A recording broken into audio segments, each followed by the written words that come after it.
ഹരേ കൃഷ്ണ. എല്ലാവർക്കും പ്രണാമം. ഹരേ കൃഷ്ണ. മാതാജി ഒരു മിനിറ്റ്. ഹരേ ആ കൃഷ്ണ. മാതാജി. ഹരേ കൃഷ്ണ. മാതാജി, ഞാൻ 2 ദിവസം കേറിയിട്ടില്ല. ഇന്നും ഇപ്പൊ കുറച്ചു നേരം കഴിഞ്ഞാൽ ഇറങ്ങണം. എനിക്ക് ഹോസ്പിറ്റലിൽ പോണം. ഓക്കെ മാതാജി, നോ പ്രോബ്ലം, ആയിക്കോട്ടെ. എക്സാം എന്നാ നമുക്ക്? ഞായറാഴ്ച, സൺഡേ. ഓക്കെ. ഹരേ കൃഷ്ണ. എല്ലാവർക്കും പ്രണാമം. ശ്രീ ശ്രീ രാധാ ഗോവിന്ദ ഇസ്കോൺ മംഗളൂരിന്റെ ലെവൽ 2 അധ്യയനത്തിലേക്ക് എല്ലാവർക്കും സ്വാഗതം. ഓം അജ്ഞാനതിമിരാന്ധസ്യ ജ്ഞാനാഞ്ജനശലാകയാ ചക്ഷുരുന്മിലിതം യേന തസ്മൈ ശ്രീഗുരവേ നമഃ. ശ്രീചൈതന്യമനോഭീഷ്ടം സ്ഥാപിതം യേന ഭൂതലെ സ്വയം രൂപ കഥാ മഹ്യം ദദാതി സ്വപदान्तिकं വന്ദേഹം ശ്രീഗുരോ ശ്രീയുതപദകമലം ശ്രീഗുരോन् വൈഷ്ണവാംശ ശ്രീരൂപം സാഗ്രജാതം സഗണാ രഘുനാഥാन्वितं तं सजीवं साद्वैतं सावधूतं परिजनसहितं कृष्णचैतन्यदेवं श्रीराधाकृष्णपादान् सहगणा ललिता श्रीविशाखान्वितांश्च हे कृष्णा करुणा सिन्धु दीनबन्धो जगत्पते गोपेश गोपिका कान्ता राधा कान्त नमोऽस्तुते तप्त काञ्चन गौराङ्गी राधे वृन्दावनेश्वरी वृषभानुसुते देवी प्रणमामि हरिप्रिये वाञ्छाकल्पतरुभ्यश्च कृपा सिन्धुभ्य एव च पतितानां पावनेभ्यो वैष्णवेभ्यो नमो नमः. नमो विष्णुपादाय कृष्णपृष्ठाय भूतले श्रीमते भक्तिवेदान्त स्वामिनिति नामिने नमस्ते सारस्वते देवे गौरवाणी प्रचारिणे निर्विशेष शून्यवादी पाश्चात्यदेशतारिणे जयो श्रीकृष्ण चैतन्य प्रभु नित्यानन्द श्री अद्वैत गदाधर श्रीवासादि गौरभक्तवृन्द. हरे कृष्ण कृष्ण कृष्ण हरे हरे, हरे राम राम राम हरे हरे. हरे कृष्ण.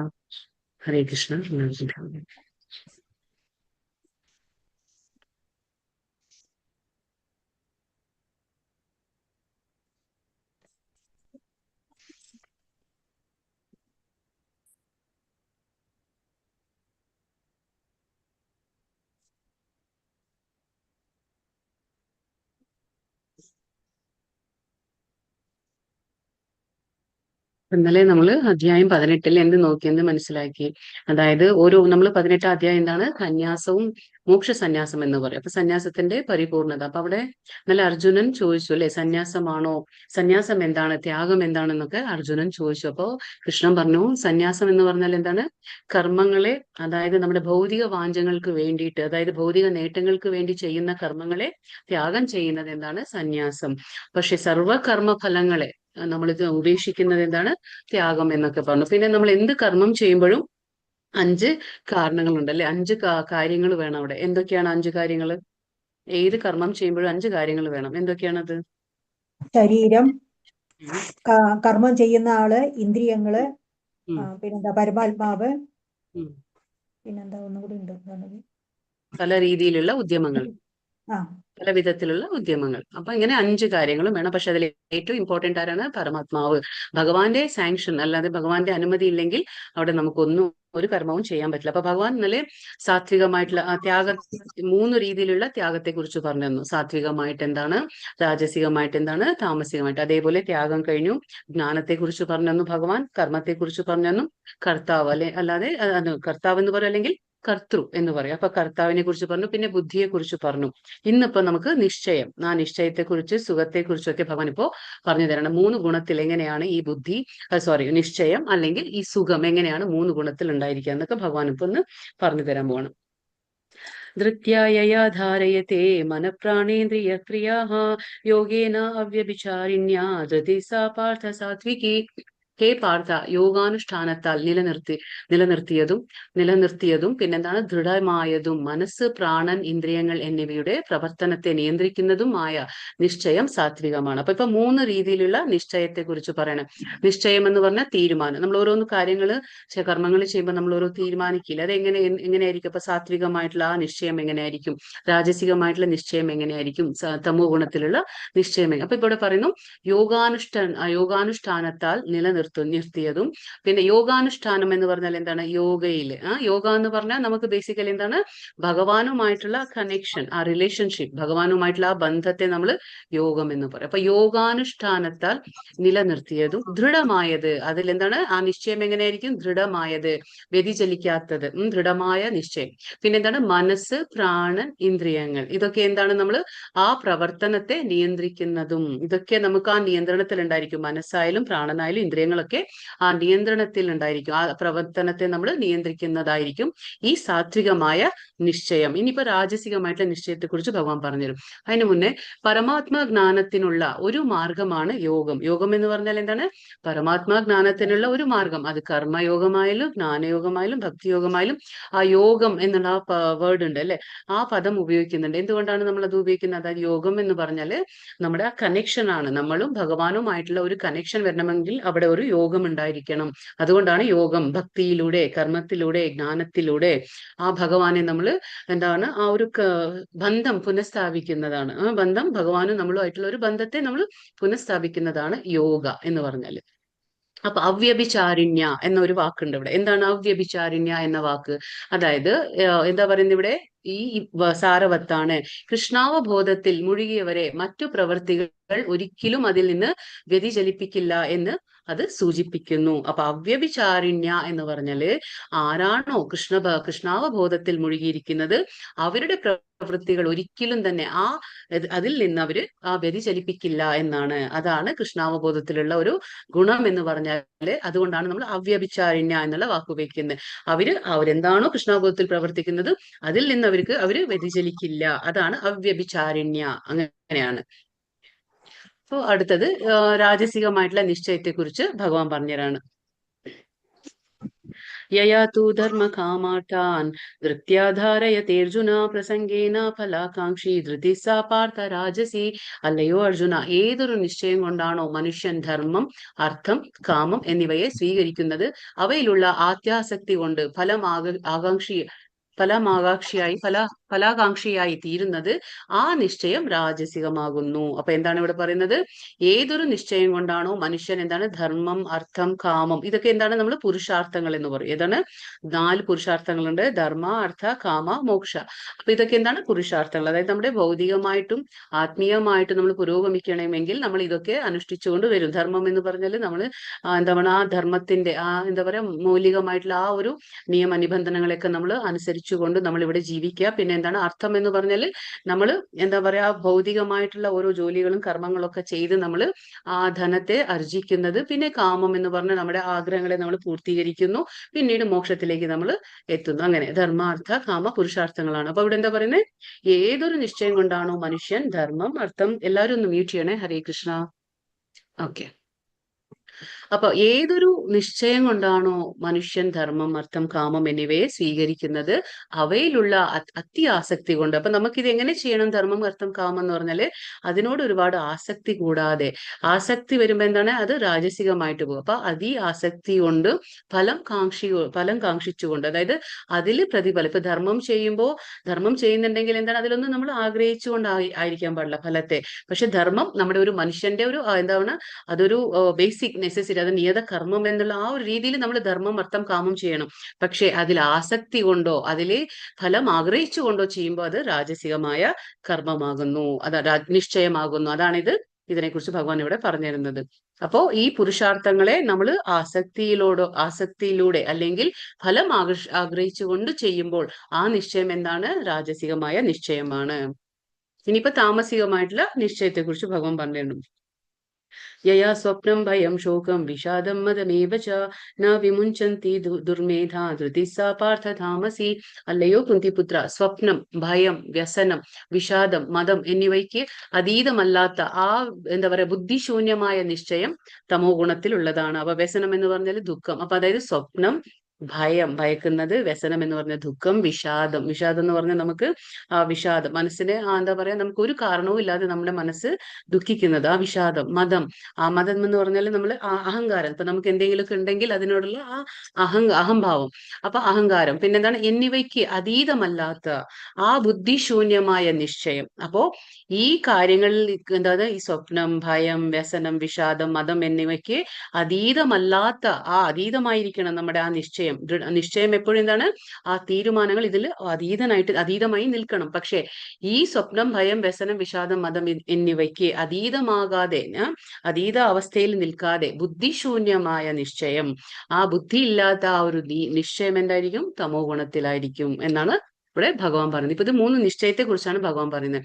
ഇപ്പൊ ആവശ്യത്തിലേറെ ഉറങ്ങുകയോ ഭൗതിക സുഖഭോഗങ്ങളിൽ അഭിമാനം കൊള്ളുകയോ ഈ ലോകത്തിൽ അതീശാവകാശം സ്ഥാപിക്കാമെന്ന് കിനാവ് കണ്ട് അതിനുവേണ്ടി മനസ്സ്, പ്രാണൻ, ഇന്ദ്രിയങ്ങൾ എന്നിവയെ പ്രവർത്തിപ്പിക്കുകയോ ചെയ്യുന്നവരുടെ ധൃതിയാണ് താമസം. അവരുടെ ആ ധൃതി, ആ നിശ്ചയം, അതാണ് താമസം. എന്തുകൊണ്ടാണ്, ആവശ്യത്തിലേറെ ഉറങ്ങുന്നത്. പിന്നെ ഭൗതിക സുഖഭോഗങ്ങളിൽ നമുക്ക് എന്താണ്, അഭിമാനം കൊള്ളുക, അതാണ് മതം. മതം എന്ന് പറഞ്ഞാൽ നമ്മുടെ അഭിമാനം, അത് മറ്റുള്ളവർക്ക് പ്രദർശിപ്പിക്കാനുള്ള ആ ഒരു ഭാവം, അതുകൊണ്ട് നമുക്ക് എന്താണ്, ഒരു അഭിമാനം വരും, പൊള്ളയായ ഒരു അഭിമാനം. പിന്നെ ഈ ലോകത്തിൽ അധീശാവകാശം, അതായത് നമുക്ക് എന്താണ്, മിഥ്യാബോധം കൊണ്ട് നമ്മൾ ഇത് എന്താ പറയാ, ആധിപത്യ ഭ്രമം നമുക്ക് വരാണ്. ഇതിനെല്ലാം നമുക്ക് കീഴടക്കണം, ഈ ഭൗതിക പ്രപഞ്ചത്തെ കീഴടക്കണം എന്നുള്ള ആധിപത്യ ഭ്രമം, അതാണ് ഈ ലോകത്തിൽ അധീശാവകാശം എന്ന് പറയുന്നത്. അപ്പൊ ഈ ലോകത്തിൽ അധീശാവകാശം സ്ഥാപിക്കാം എന്ന് കിനാവ് കണ്ട് അതിനു വേണ്ടി എന്താണ്, നമ്മളിപ്പോ നമ്മുടെ ആധിപത്യ ഭ്രമത്തിൽ കുടുങ്ങി നമ്മൾ എന്ത് ചെയ്യും, അതിനുവേണ്ടി മനസ്സും പ്രാണനും ഇന്ദ്രിയങ്ങളും ഒക്കെ നമ്മൾ അതിലെ പ്രവർത്തിപ്പിക്കും. അപ്പൊ അങ്ങനെ പ്രവർത്തിച്ചുകൊണ്ട് വരുമ്പോ ആ നിശ്ചയം എന്താണ്, താമസമാണെന്ന് ഭഗവാൻ പറയും. അപ്പൊ 3 രീതിയിലുള്ള നിശ്ചയത്തെ കുറിച്ചാണ് ഇപ്പൊ ഭഗവാൻ പറഞ്ഞത്. ഇനിയിപ്പോ സുഖത്തെ കുറിച്ച് ഭഗവാൻ പറയും. അപ്പൊ ഇവിടെ എന്താ 36-ാമത്തെ ശ്ലോകത്തിൽ എന്താ പറയുന്നത് ഭഗവാൻ, സുഖം ത്വിദാനീം ത്രിവിധം ശൃണുമേ ഭരതർഷഭ അഭ്യാസാദ്രമതേ യത്ര ദുഃഖാന്തം ച നിഗച്ഛതി. ഹേ ഭരതർഷഭ, ബദ്ധനായ ജീവാത്മാവ് ആസ്വദിക്കുകയും ആ ആസ്വാദനത്തിലൂടെ ചിലപ്പോൾ സകല ക്ലേശങ്ങളിൽ നിന്നും മുക്തി നേടുകയും ചെയ്യുന്ന സുഖത്തെ പറ്റി ഇനി ഞാൻ പറയാം. ഇത് 3 വിധത്തിലുണ്ട്. അപ്പൊ ഒരു ബദ്ധനായ ജീവാത്മാവ്, എന്തുകൊണ്ട് നമ്മൾ ബദ്ധനായ ജീവാത്മാവാണ്, ഭഗവാന്റെ അംശമാണ്. പക്ഷെ ഇവിടെ 3 ഗുണത്താൽ നമ്മൾ ബന്ധിക്കപ്പെട്ടിട്ടുണ്ട്, അതുകൊണ്ട് നമ്മൾ ബദ്ധനായ ജീവാത്മാവാണ്.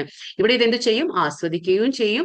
ആ ആസ്വാദനത്തിലൂടെ ചിലപ്പോൾ എന്താണ്, സകല ക്ലേശങ്ങളിൽ നിന്നും നമുക്ക് ചിലപ്പോൾ മുക്തി നേടുകയും, പിന്നെ ചെയ്യുന്ന സുഖത്തെ പറ്റി ഇനി എങ്ങനെയാണ് ആ മുക്തി നേടാൻ പറ്റുക എന്നുള്ള കാര്യങ്ങളെ കുറിച്ചൊക്കെയാണ് ഇപ്പൊ ഭഗവാൻ പറയാൻ പോകുന്നത്. അപ്പൊ അത് 3 രീതിയിലുണ്ട്. എന്താണ് സുഖം, 3 രീതിയിൽ, അത് ആ സുഖത്തെ കുറിച്ചാണ് ഇപ്പോ ഭഗവാൻ പറയാൻ പോകുന്നത്.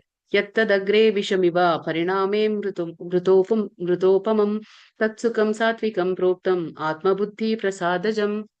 ആദ്യത്തിൽ ആ സുഖം എങ്ങനെയായിരിക്കും, സാത്വികമായിട്ടുള്ള സുഖം. ഇപ്പൊ എങ്ങനെയാണ്, സാത്വിക സുഖത്തെ കുറിച്ചാണ് ഭഗവാൻ പറയുന്നത്. അതായത് അതെങ്ങനെയായിരിക്കും, ആദ്യത്തിൽ വിഷം പോലെ തോന്നിക്കുന്നതും അന്ത്യത്തിൽ അമൃത തുല്യവും ആത്മസാക്ഷാത്കാരം ഉണർത്തുന്നതിന് ഉതകുന്നതാണ് ഈ സുഖത്തെ സാത്വിക സുഖം എന്ന് നമ്മൾ പറയുന്നു. അപ്പൊ എന്താണ്, ആദ്യം അത് നമുക്ക് എന്തായിരിക്കും, ഈ സുഖം എന്ന് പറഞ്ഞ സാത്വികത്തിൽ കിട്ടുന്ന സുഖം എന്താണ്, ആദ്യം നമുക്കത് നമുക്കതിൽ ഒരു വലിയൊരു സുഖം തോന്നില്ല. കാരണം എന്താണെന്ന് വെച്ചാൽ അത് ആദ്യം വിഷം പോലെയാണ് നമുക്കത് തോന്നുന്നത്. പക്ഷേ അവസാനമായിട്ട് അത് അന്ത്യത്തിൽ, അതായത് ഇപ്പൊ കൃഷ്ണാവബോധവും അങ്ങനെ തന്നെയാണ്. ഇപ്പൊ കൃഷ്ണാവബോധം പരിശീലിച്ചെടുക്കുക എന്ന് പറയുമ്പോൾ ആദ്യത്തിൽ നമുക്കതൊരു വിഷം പോലെ തന്നെ തോന്നുന്നത്. കാരണം ഇവിടെ നിയമങ്ങൾ ഉണ്ടാവും, നമുക്ക് കാലത്ത് എഴുന്നേൽക്കണം, ഇങ്ങനെയൊക്കെ കാര്യങ്ങൾ ചെയ്യണം, മാല ജപിക്കണം, ഇങ്ങനെയുള്ള കാര്യങ്ങൾ, ഭഗവാന്റെ കാര്യം കേൾക്കണം, ഇതൊക്കെ പറയുമ്പോൾ നമുക്ക് എന്താണ്, നമ്മൾ ഇതൊന്നും ശീലിക്കാത്തത് കൊണ്ട് നമുക്കിതൊക്കെ ആദ്യം ഒരു ബുദ്ധിമുട്ട് തോന്നും. അതുകൊണ്ടാണ് പറയുന്നത്, ആദ്യം ഈ സുഖം നമുക്കൊരു വിഷം പോലെ തോന്നിയാലും പക്ഷെ അന്ത്യത്തിൽ ഇതെന്താകും, അമൃതതുല്യം. കാരണം നമ്മൾ ഇങ്ങനെയൊക്കെ പരിശീലിച്ചു വന്നാൽ എന്താണ്, നമുക്ക് അന്ത്യത്തിൽ എന്താ കിട്ടുക, ഭഗവത് പ്രാപ്തി. പക്ഷെ അത് അന്ത്യത്തിൽ എന്താണ്, അമൃത തുല്യവും. അപ്പൊ അത് നമുക്ക് ആത്മസാക്ഷാത്കാരം ഉണർത്താൻ ഉതകുന്ന, അത് നമുക്ക് ആത്മസാക്ഷാത്കാരത്തിന് സഹായിക്കുകയാണ് ഇങ്ങനെയുള്ള ആ സുഖം. അത് എന്താണ്, സാത്വികമായ സുഖമാണെന്ന് ഭഗവാൻ പറയാണ്. ആദ്യം അത് കയപ്പായിരിക്കും, പക്ഷെ പിന്നീട് അത് മധുരിക്കും, അങ്ങനെയാണ് പറയുന്നത്. അപ്പൊ ആത്മസാക്ഷാത്കാരത്തിന് ആയുള്ള ഈ യത്നത്തിൽ മനസ്സിനെയും ഇന്ദ്രിയങ്ങളെയും നിയന്ത്രിക്കാനും മനസ്സിനെ ആത്മാവിൽ കേന്ദ്രീകരിക്കാനുമായി പല നിയമനിബന്ധനകൾക്കും വഴങ്ങേണ്ടതുണ്ട്. അതാ പറയുന്നത്. അപ്പൊ നമുക്ക് ഈ മനസ്സിനെ ആയാലും ഇന്ദ്രിയങ്ങളെ ആയാലും നമ്മൾ എന്ത് ചെയ്യണം? നിയന്ത്രിക്കണം. അതെങ്ങനെ നിയന്ത്രിക്കണം? ചില നിയമ നിബന്ധനകളുണ്ട്. നമ്മൾ പറഞ്ഞില്ലേ യമ നിയമ. ആ ഈ യമ നിയമം എന്ന് പറഞ്ഞാൽ എന്താ? യമ എന്ന് പറഞ്ഞാൽ ചില അനുസരിക്കേണ്ട ചില എന്താ പറയാ നിയമങ്ങൾ, പിന്നെ പരിശീലിച്ച് എടുക്കേണ്ട ചില ശീലങ്ങളൊക്കെ ഉണ്ട്. കാലത്ത് എഴുന്നേൽക്കുക, നാമം ജപിക്കുക, ഇങ്ങനെയുള്ള ചില കാര്യങ്ങൾ, പിന്നെ ഭഗവാന്റെ പ്രസാദം കഴിക്കുക, ഭഗവാന്റെ കാര്യങ്ങൾ കേൾക്കുക, ഭഗവാന്റെ കാര്യങ്ങൾ വായിക്കുക, മനസ്സിലാക്കുക, ഇതൊക്കെ ചില യമനിയമങ്ങളാണ്. അപ്പൊ ഈ നിയമ നിബന്ധനകളെ നമ്മൾ അനുസരിക്കേണ്ടതായിട്ട് വരും. അപ്പൊ അത് ആദ്യമൊക്കെ നമുക്ക് ചില ബുദ്ധിമുട്ടുകളൊക്കെ ഉണ്ടാക്കും. അതാണ് പറയുന്നത്, ഈ യത്നത്തിൽ, ഏത് യത്നത്തിൽ? ആത്മസാക്ഷാത്കാരത്തിന് വേണ്ടിയുള്ള ആ യത്നത്തിൽ മനസ്സും ഇന്ദ്രിയങ്ങളും ഒക്കെ നമുക്ക് നിയന്ത്രിക്കാൻ ചില യമനിയമങ്ങളെയൊക്കെ നമുക്ക് പാലിക്കേണ്ടി വരും. അത് കർക്കശങ്ങൾ ആണവയാണ്, അതായത് കർക്കശങ്ങളാണ്. അതൊക്കെ എന്താണ്? കർക്കശങ്ങളാണ് അവയെല്ലാം. അപ്പൊ ഇതൊക്കെ കുറച്ച് സ്ട്രോങ് ആണ്, സ്ട്രിഞ്ചന്റ് എന്ന് നമ്മൾ പറയില്ലേ. ഇതൊക്കെ റൂൾസ് ആൻഡ് റെഗുലേഷൻസ് എപ്പോഴും കുറച്ച് സ്ട്രോങ് ആയിരിക്കും. കാരണം നമ്മുടെ മനസ്സ് എന്താണ്? അതുവരെ നമ്മൾ അഴിച്ചിട്ട് എന്താ പറയാ, ആ ഒരു തുറന്നിട്ട ആ മട്ടിലാണ് നമ്മൾ ജീവിക്കുക. അതായത് മനസ്സിനെയും ഇന്ദ്രിയങ്ങളെയും ഒക്കെ നമ്മൾ ഇങ്ങനെ ഫ്രീ ആയിട്ട് ഇങ്ങനെ അഴിച്ചിടും. പക്ഷെ എപ്പോഴാണ് നമ്മൾ ആത്മസാക്ഷാത്കാരത്തിന് വേണ്ടി നമ്മൾ ശ്രമിക്കുന്നത്? അപ്പൊ എന്താണ്? നമ്മുടെ ഇഷ്ടമല്ല, നമ്മുടെ ഈ മനസ്സിനും ഇന്ദ്രിയങ്ങൾക്ക് ഇതൊന്നും ഇഷ്ടമല്ല. ഏത്? ഈ നിയമങ്ങളൊക്കെ പാലിക്കുന്നത് ഇഷ്ടമല്ല. പക്ഷെ എങ്കിലും നമ്മൾ ആത്മസാക്ഷാത്കാരത്തിന് വേണ്ടിയിട്ട് ഈ കർക്കശമായ നിയമങ്ങളെ എല്ലാം നമ്മൾ പാലിച്ചെടുക്കുമ്പോൾ എന്താണ്? അത് ആദ്യം വിഷം പോലെ തോന്നിയാലും, കയപ്പുള്ളത് പോലെ തോന്നിയാലും, പക്ഷെ നമുക്ക് ലാസ്റ്റിൽ അത് എന്താണ്? ഒരു അമൃതം പോലെ ആയിരിക്കും. അപ്പൊ വിഷം പോലെ കൈപ്പേറിയതാണ്. അവയെ വേണ്ടും വിധം നമ്മൾ അനുഷ്ഠിച്ചാലാകട്ടെ അതീന്ദ്രിയ അവസ്ഥയിൽ എത്താം. അപ്പൊ എന്താണ് ഇത്? അവസാനം നമുക്ക് എന്താ തരിക? അത് അമൃതമാണ് നമുക്കത് തരുന്നത്. അപ്പൊ ജീവിതത്തിലെ അമൃത ആസ്വാദനം അന്ന് ആരംഭിക്കുകയായി. അപ്പൊ എപ്പോഴാണോ നമ്മൾ ഈ കൃഷ്ണാവബോധത്തിൽ പ്രവർത്തിക്കുന്നത്, ഭഗവാന് വേണ്ടി, ആത്മസാക്ഷാത്കാരത്തിന് വേണ്ടി, അപ്പൊ ഈ നിയമങ്ങളൊക്കെ എന്താ പറയാ അനുസരിച്ചു പോകുമ്പോ അത് ആദ്യം വിഷമായാലും ലാസ്റ്റിൽ അത് അമൃതമായിട്ട് എന്താ പറയാ നമുക്ക് അനുഭവത്തിൽ വരും. ഇതാണ് സുഖത്തെ കുറിച്ച് പറഞ്ഞു. ഇനിയിപ്പോ എന്താ പറയാ രാജസിക സുഖം പറഞ്ഞു. ഇപ്പൊ രാജസിക സുഖത്തെ കുറിച്ച് പറയണം ഭഗവാൻ. അല്ല, സാത്വികം പറഞ്ഞു, ഇപ്പൊ രാജസികം. വിഷയേന്ദ്രിയ സംയോഗാത് തദഗ്രേ അമൃതോപമം പരിണാമേ വിഷമിവ തത്സുഖം രാജസംസ്മൃതം. ഇപ്പൊ ഇന്ദ്രിയങ്ങൾ, രാജസിക സുഖത്തെ കുറിച്ച് പറയണ, ഇന്ദ്രിയങ്ങൾ വിഷയങ്ങളോട് ചേരുമ്പോൾ ഉളവാകുന്ന സുഖം തുടക്കത്തിൽ അമൃതതുല്യമെങ്കിൽ അത് ഒടുവിൽ എന്താണ്? വിഷപ്രായമാവും രാജസമാണ് ഈ സുഖം. അപ്പൊ രാജസിക സുഖം എങ്ങനെയാണ്? അത് തുടക്കത്തിൽ നല്ല അമൃതം പോലെ തോന്നും. അപ്പോ ഇത് അതിന്റെ ഓപ്പോസിറ്റ് ആണ്. അതായത് സത്വത്തിൽ ആദ്യം വിഷം പോലെ തോന്നിയാൽ പിന്നീട് അമൃതം പോലെ തോന്നും. പക്ഷെ ഇവിടെ എങ്ങനെയാണ്? ഈ ഇന്ദ്രിയങ്ങൾ എന്ത് ചെയ്യും? വിഷയങ്ങളോട് ചേരുമ്പോൾ, നമുക്കറിയാം 5 ഇന്ദ്രിയങ്ങളുണ്ട്, 5 ഇന്ദ്രിയ വിഷയങ്ങളും ഉണ്ട്. അപ്പൊ ഈ ഇന്ദ്രിയങ്ങൾ വിഷയങ്ങളോട് ചേരുമ്പോൾ ഉളവാകുന്ന സുഖം, അപ്പൊ ഈ ഇന്ദ്രിയങ്ങൾക്ക് കിട്ടുന്ന ആ സുഖം എങ്ങനെയായിരിക്കും? തുടക്കത്തിൽ അത് അമൃത തുല്യമായിരിക്കും, പക്ഷെ ഒടുവിൽ അത് വിഷപ്രായമാകും. അങ്ങതാണ് ഇപ്പൊ പറയുന്നത്. അതിന് അപ്പൊ ഉദാഹരണം പറയണം. അതായത് ഒരു യുവാവും യുവതിയും തമ്മിൽ കണ്ടുമുട്ടുന്നു. ആരംഭത്തിൽ ഇതെല്ലാം ഇന്ദ്രിയങ്ങൾക്ക് വളരെ സന്തോഷകരമായി തോന്നും. കുറച്ചു കാലത്തിനു ശേഷമാകട്ടെ ആ സുഖം വിഷതുല്യമാവുകയും ചെയ്യും. എന്താണ്? ഒരു യുവകൻ എന്താ പറയാ, യുവതിയും യുവാവും തമ്മിൽ കണ്ടുമുട്ടുമ്പോൾ ആരംഭത്തിൽ അവർക്ക് എന്താണ്? ഒരു ആകർഷണം ഉണ്ടായിരിക്കും അല്ലെ? അത് രജോ ഗുണം. നമ്മൾ നേരത്തെ പറഞ്ഞു, രജോ ഗുണത്തിന്റെ സ്വഭാവം എന്ന് പറഞ്ഞ സ്ത്രീ പുരുഷന്മാരിലുള്ള ആ ആകർഷണം. അപ്പൊ ആ ഇന്ദ്രിയങ്ങൾക്ക് വളരെ സന്തോഷകരമായിരിക്കും ഇതൊക്കെ. പിന്നെ കുറച്ചു കാലത്തിന് ശേഷമാകട്ടെ എന്താണ്? ഈ സുഖം വിഷതുല്യമായി തീരും. അപ്പൊ അവർ തമ്മിൽ പിരിയും, അല്ലെങ്കിൽ വിവാഹമോചനം നടത്തും. പിന്നെ ദുഃഖമായി, വിലാപമായി. അത്തരം സുഖം എപ്പോഴും രജോ ഗുണത്തിൽ ഉള്ളതാണ്. അപ്പൊ ഈ സുഖം എന്താണ്? രജോ ഗുണത്തിൽ ഇങ്ങനെയൊക്കെ ആയിരിക്കും. ആദ്യം അത് അമൃതം പോലെ തോന്നും, പിന്നീട് അത് വിഷമായി മാറുകയും ചെയ്യും. ഇതാണ് രജോ ഗുണത്തിന്റെ ലക്ഷണം, സുഖത്തിന്റെ ലക്ഷണം. ഇനിയിപ്പോ തമോ ഗുണത്തിലുള്ള സുഖത്തെ കുറിച്ചാണ് ഭഗവാൻ പറയുന്നത്. യഥഗ്രേചാനുബന്ധേ ച സുഖം മോഹനമാത്മനം നിദ്രാലസ്യ പ്രമാദോത്ഥം തത്താമസം ഉദാഹൃതം. നമുക്ക് നേരത്തെ ഇതറിയാം. ഗുണത്തിന്റെ കാര്യത്തിൽ പറയുമ്പോൾ ഭഗവാൻ ഇതൊക്കെ പറഞ്ഞു. ഈ എന്താ പറയുക, തമോ ഗുണത്തിന്റെ ലക്ഷണങ്ങൾ പറഞ്ഞിട്ടില്ല. അതേപോലെ തന്നെ ഇപ്പൊ ഇവിടെ പറയുന്നത് ഭഗവാൻ ആത്മദർശനത്തെ സംബന്ധിച്ചിടത്തോളം എന്താ പറയാ, അന്ധവും ആദ്യം മുതൽ അവസാനം വരെ വ്യാമോഹഭരിതവും നിദ്ര, ആലസ്യ, പ്രമാദം എന്നിവയിൽ നിന്നുണ്ടാകുന്നതുമായ സുഖമാണ് താമസിക സുഖം. അപ്പോ താമസിക സുഖം എന്ന് പറഞ്ഞാൽ ഇവർക്ക് ആദ്യം വിഷം പോലെ പിന്നെ അമൃതമാകുന്നില്ല, ആദ്യം അമൃതവും പിന്നെ വിഷമാകുന്നില്ല. ഇത് രണ്ടും ഇല്ല. ഇവിടേക്ക് എന്താണ്? സ്റ്റാർട്ടിങ് തൊട്ടേ ഇത് സ്റ്റാർട്ടിങ്ങും വിഷമാണ്, അവസാനം വരെ ഇത് വിഷം തന്നെ ആയിരിക്കും. കാരണം ഇവരുടെ ലക്ഷണങ്ങളും അങ്ങനെയായിരിക്കും. ഇവരുടെ ഈ സുഖം എന്ന് പറയുന്നത് എങ്ങനെയാണ്? ഇവർക്ക് കിട്ടുന്ന സുഖം ഏതിൽ നിന്നാണ്? അലസത. അന്ധവും ആദ്യം മുതലേ അവസാനം വരെ ഇത് വ്യാമോഹം ഉണ്ടായിരിക്കും ഇവർക്ക്. അപ്പൊ അതിൽ ഇവർക്ക് എന്താണ്? നിദ്ര, ആലസ്യം, പ്രമാദം എന്നിവയിൽ നിന്നുണ്ടാകുന്നതാണ് ഈ സുഖങ്ങൾ. അപ്പൊ ഇതെന്താണ്? ഇതൊക്കെ തമോ ഗുണത്തിന്റെ ലക്ഷണങ്ങളാണ് നമ്മൾ പറയുന്നത്. നിദ്ര, ആലസ്യം, പ്രമാദം. അപ്പൊ ഇതിൽ നിന്ന് കിട്ടുന്ന സുഖം ആദ്യം മുതൽ അവസാനം വരെ ഇതെന്താണ്? വ്യാമോഹഭരിതമായിരിക്കും. അപ്പൊ തമോ ഗുണത്തിലുള്ള സുഖം ആദ്യം മുതൽ അവസാനം വരെ അത് വ്യാമോഹഭരിതമായിരിക്കും. കാരണം നിദ്ര, ആലസ്യം, പ്രമാദം ഇവയിൽ നിന്നുണ്ടാകുന്നതാണ് ഈ സുഖം. അതുകൊണ്ട് ഇത് തമോ ഗുണത്തിലുള്ള സുഖമാണ്.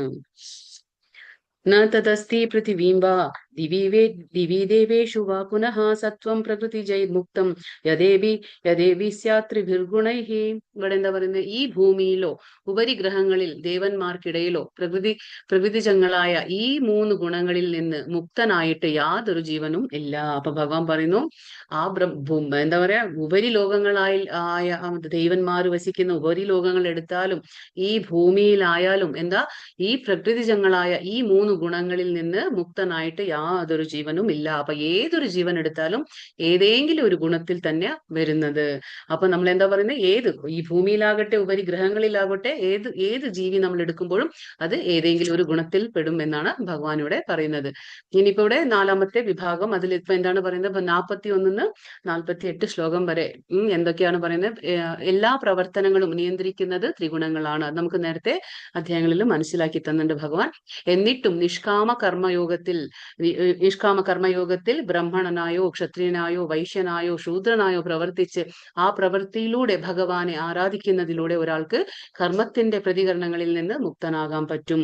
അതായത് അവനവന്റെ വർണ്ണാശ്രമ സിസ്റ്റം അനുസരിച്ച് ക്ഷത്രിയനോ എന്താ പറയാ, വൈശ്യനോ ക്ഷത്രിയനോ ബ്രാഹ്മണനോ ശൂദ്രനോ എന്തോ ആകട്ടെ, അതിൽ നമ്മൾ കർമ്മം ചെയ്യുമ്പോൾ, നിഷ്കാമ കർമ്മം ചെയ്യുമ്പോൾ നമുക്കത് പരിപൂർണതയിലേക്ക് എത്താൻ പറ്റും, മുക്തനാകാൻ പറ്റും. ഈ ജോലി തെറ്റായി ചെയ്താലും മറ്റൊരാളുടെ തൊഴിൽ സ്വീകരിക്കുന്നതിനേക്കാളും നല്ലതാണ്. അതായത് അവനവന്റെ തൊഴിൽ എങ്ങനെ ചെയ്താലും മറ്റുള്ളവരുടെ ആ തൊഴിൽ സ്വീകരിക്കുന്നതിനേക്കാൾ നല്ലത് അവനവന്റെ ജോലി തെറ്റായി ചെയ്യുന്നതാണ് ഉത്തമം എന്ന് ഭഗവാൻ പറഞ്ഞു തരുന്നുണ്ട് അടുത്ത ശ്ലോകങ്ങളിൽ.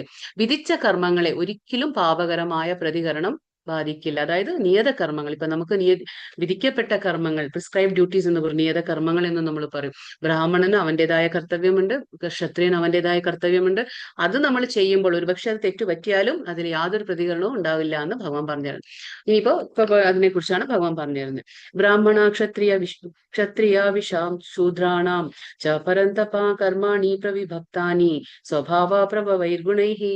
ഹേ ശത്രുഘ്നനായ അർജുന, ബ്രാഹ്മണനെയും ക്ഷത്രിയനെയും വൈശ്യനെയും ശൂദ്രനെയും തിരിച്ചറിയുന്നത് ത്രിഗുണങ്ങളെ ആധാരമാക്കി ഉണ്ടാക്കുന്ന ആ സ്വഭാവ വ്യത്യാസത്തിന്റെ അടിസ്ഥാനത്തിൽ. നമുക്ക് നേരത്തെ അറിയാം, 3ാമത്തെ അധ്യായത്തില് ഭഗവാൻ പറയുന്നു, ഈ ചാതുർവർണ്യ മയാ സൃഷ്ടം ഗുണകർമ്മ വിഭാഗശഃ എന്ന് ഭഗവാൻ പറയുന്നുണ്ട്. അതായത് ഞാൻ എങ്ങനെയാണ് ഈ വർണ്ണ സൃഷ്ടിച്ചത്, അതായത് ചാതുർവർണ്യ എന്ന് പറഞ്ഞാൽ 4 രീതിയിലുള്ള ഈ വർണ്ണങ്ങൾ. അതേതാണ്?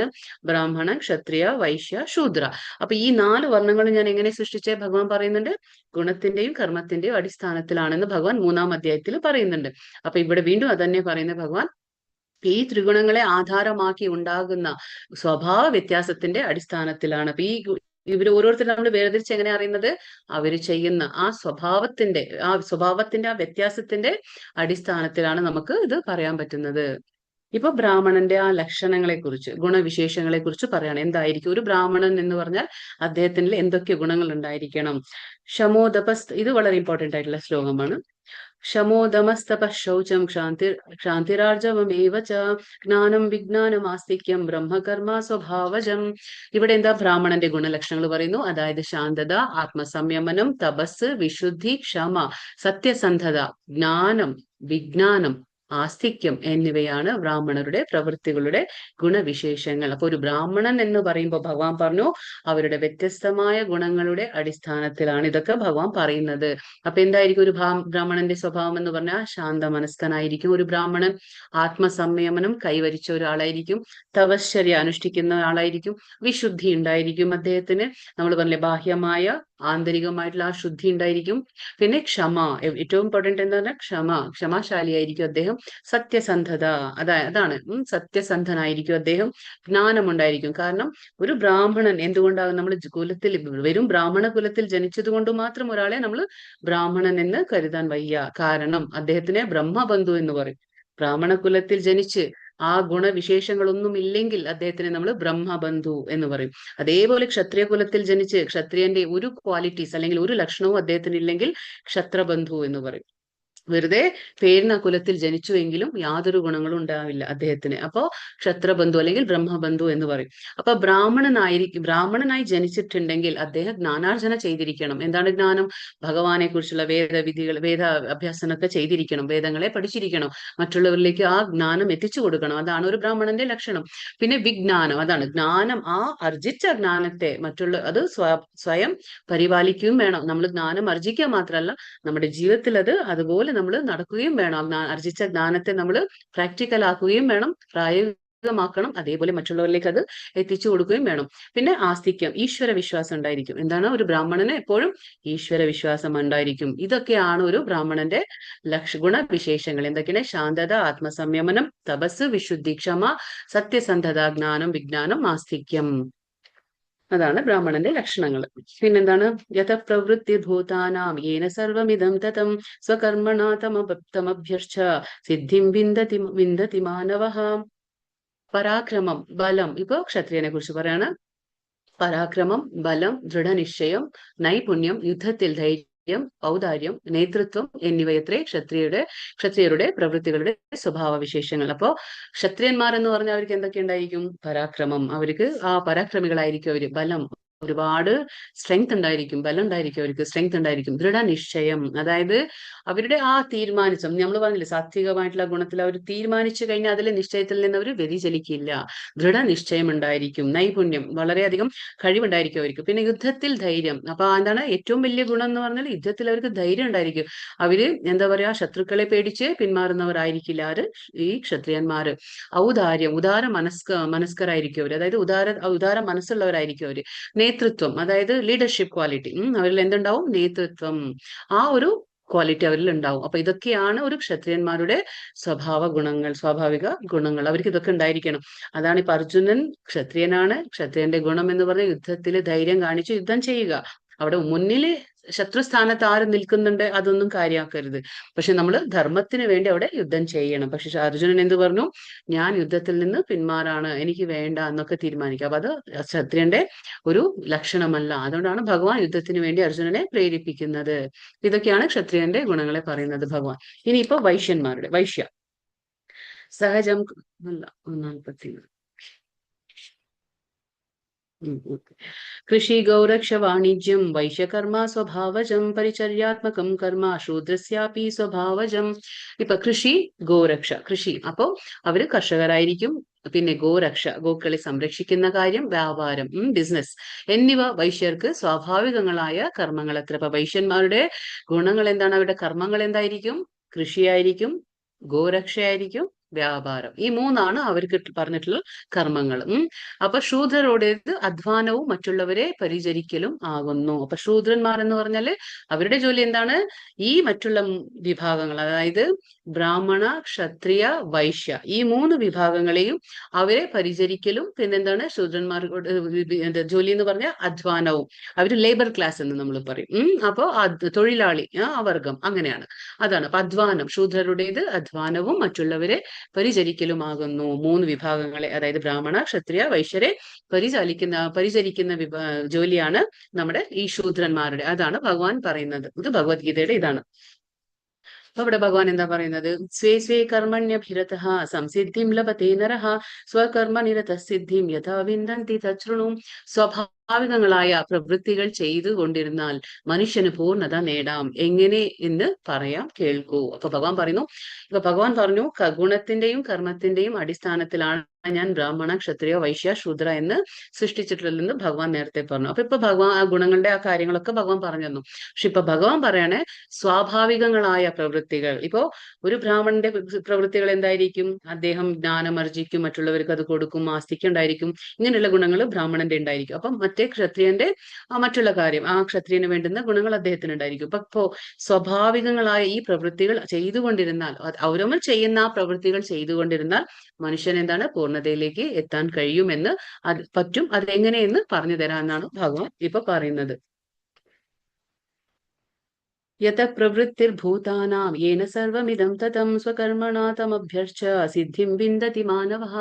ഇപ്പൊ നമുക്ക് നമ്മൾ പറഞ്ഞു ഈ ചിത്രത്തിൽ എന്താ കാണുന്നത്? 4 ആൾക്കാർ. നമ്മൾ പറഞ്ഞ ആ 4 ആൾക്കാരെ കാണാം. അതായത് ബ്രാഹ്മണൻ, ക്ഷത്രിയൻ, വൈശ്യ, ശൂദ്ര. ഭഗവാൻ സെൻട്രൽ ഉണ്ട്. അപ്പൊ എന്താണ്? ഭഗവാനാണ് ഈ 4 വർണ്ണങ്ങളെ സൃഷ്ടിച്ചിട്ടുള്ളത്. പക്ഷെ അത് എന്തിന്റെ അടിസ്ഥാനത്തിലാണ്? ഗുണത്തിന്റെയും കർമ്മത്തിന്റെയും അടിസ്ഥാനത്തിലാണ്.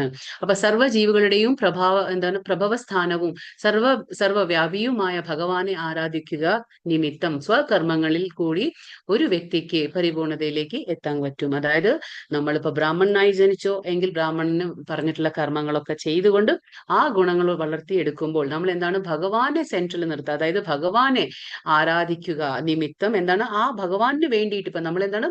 ഭഗവാനെ മുൻനിർത്തിക്കൊണ്ട് അപ്പൊ നമ്മുടെ എല്ലാ കർമ്മങ്ങളും പറഞ്ഞു. നേരത്തെ പറഞ്ഞു യജ്ഞാർത്ഥാത് കർമ്മണോ. അപ്പൊ നമ്മൾ ഭഗവാനെ മുൻനിർത്തിക്കൊണ്ട് നമ്മൾ ചെയ്യുന്ന കർമ്മങ്ങളെല്ലാം യജ്ഞം പോലെ ആ യജ്ഞദേവതയായ ഭഗവാന് സമർപ്പിച്ച് നമ്മുടെ കർമ്മങ്ങൾ എന്താണോ, ഇപ്പൊ ഞാൻ ബ്രാഹ്മണനാണെങ്കിൽ ആ കർമ്മങ്ങൾ, ക്ഷത്രിയനാണെങ്കിൽ ആ കർമ്മം, ശൂദ്രനാണെങ്കിൽ ആ കർമ്മം, വൈശ്യനാണെങ്കിൽ ആ കർമ്മം ചെയ്തുകൊണ്ട് പക്ഷെ ഭഗവാനെ മുൻനിർത്തിക്കൊണ്ട് ഭഗവാനെ ആരാധിക്കുക. അങ്ങനെയൊക്കെ ചെയ്യുമ്പോൾ എന്താണ്? പരിപൂർണതയിലേക്ക് എത്താൻ പറ്റും എന്നാണ് ഭഗവാൻ പറയുന്നത്. ശ്രേയാൻ സ്വധർമ്മോ വിഗുണഃ പരധർമാത് സ്വനുഷ്ഠിതാൻ സ്വഭാവനിയതം കർമ്മ കുർവാനാപ്നോതി കിൽബിഷം. ഇവിടെ ഇപ്പൊ എന്താ പറഞ്ഞു? ഭഗവാൻ പറഞ്ഞു ആരൊക്കെ ഏതൊക്കെ വർഗത്തിലാണോ പെടുന്നത് അതാ വർഗത്തിൽ നിന്നുകൊണ്ട് ഭഗവാനെ അതായത് മുൻ നിർത്തിക്കൊണ്ട് യജ്ഞദേവതയായി കണക്കാക്കിക്കൊണ്ട് നമ്മുടെ ആ കർമ്മങ്ങളെ യജ്ഞം എന്ന രീതിയിൽ നമ്മൾ അനുഷ്ഠിക്കുമ്പോൾ അതിൽ പരിപൂർണതയിലേക്ക് എത്താൻ പറ്റുമെന്ന് ഭഗവാൻ പറഞ്ഞു. ഇപ്പൊ ഇവിടെ എന്താ പറയുന്നത്? അന്യന്റെ കർമ്മം, അതായത് അവനവന്റെ ജോലി എന്താണോ അത് നമ്മൾ ചെയ്യണം.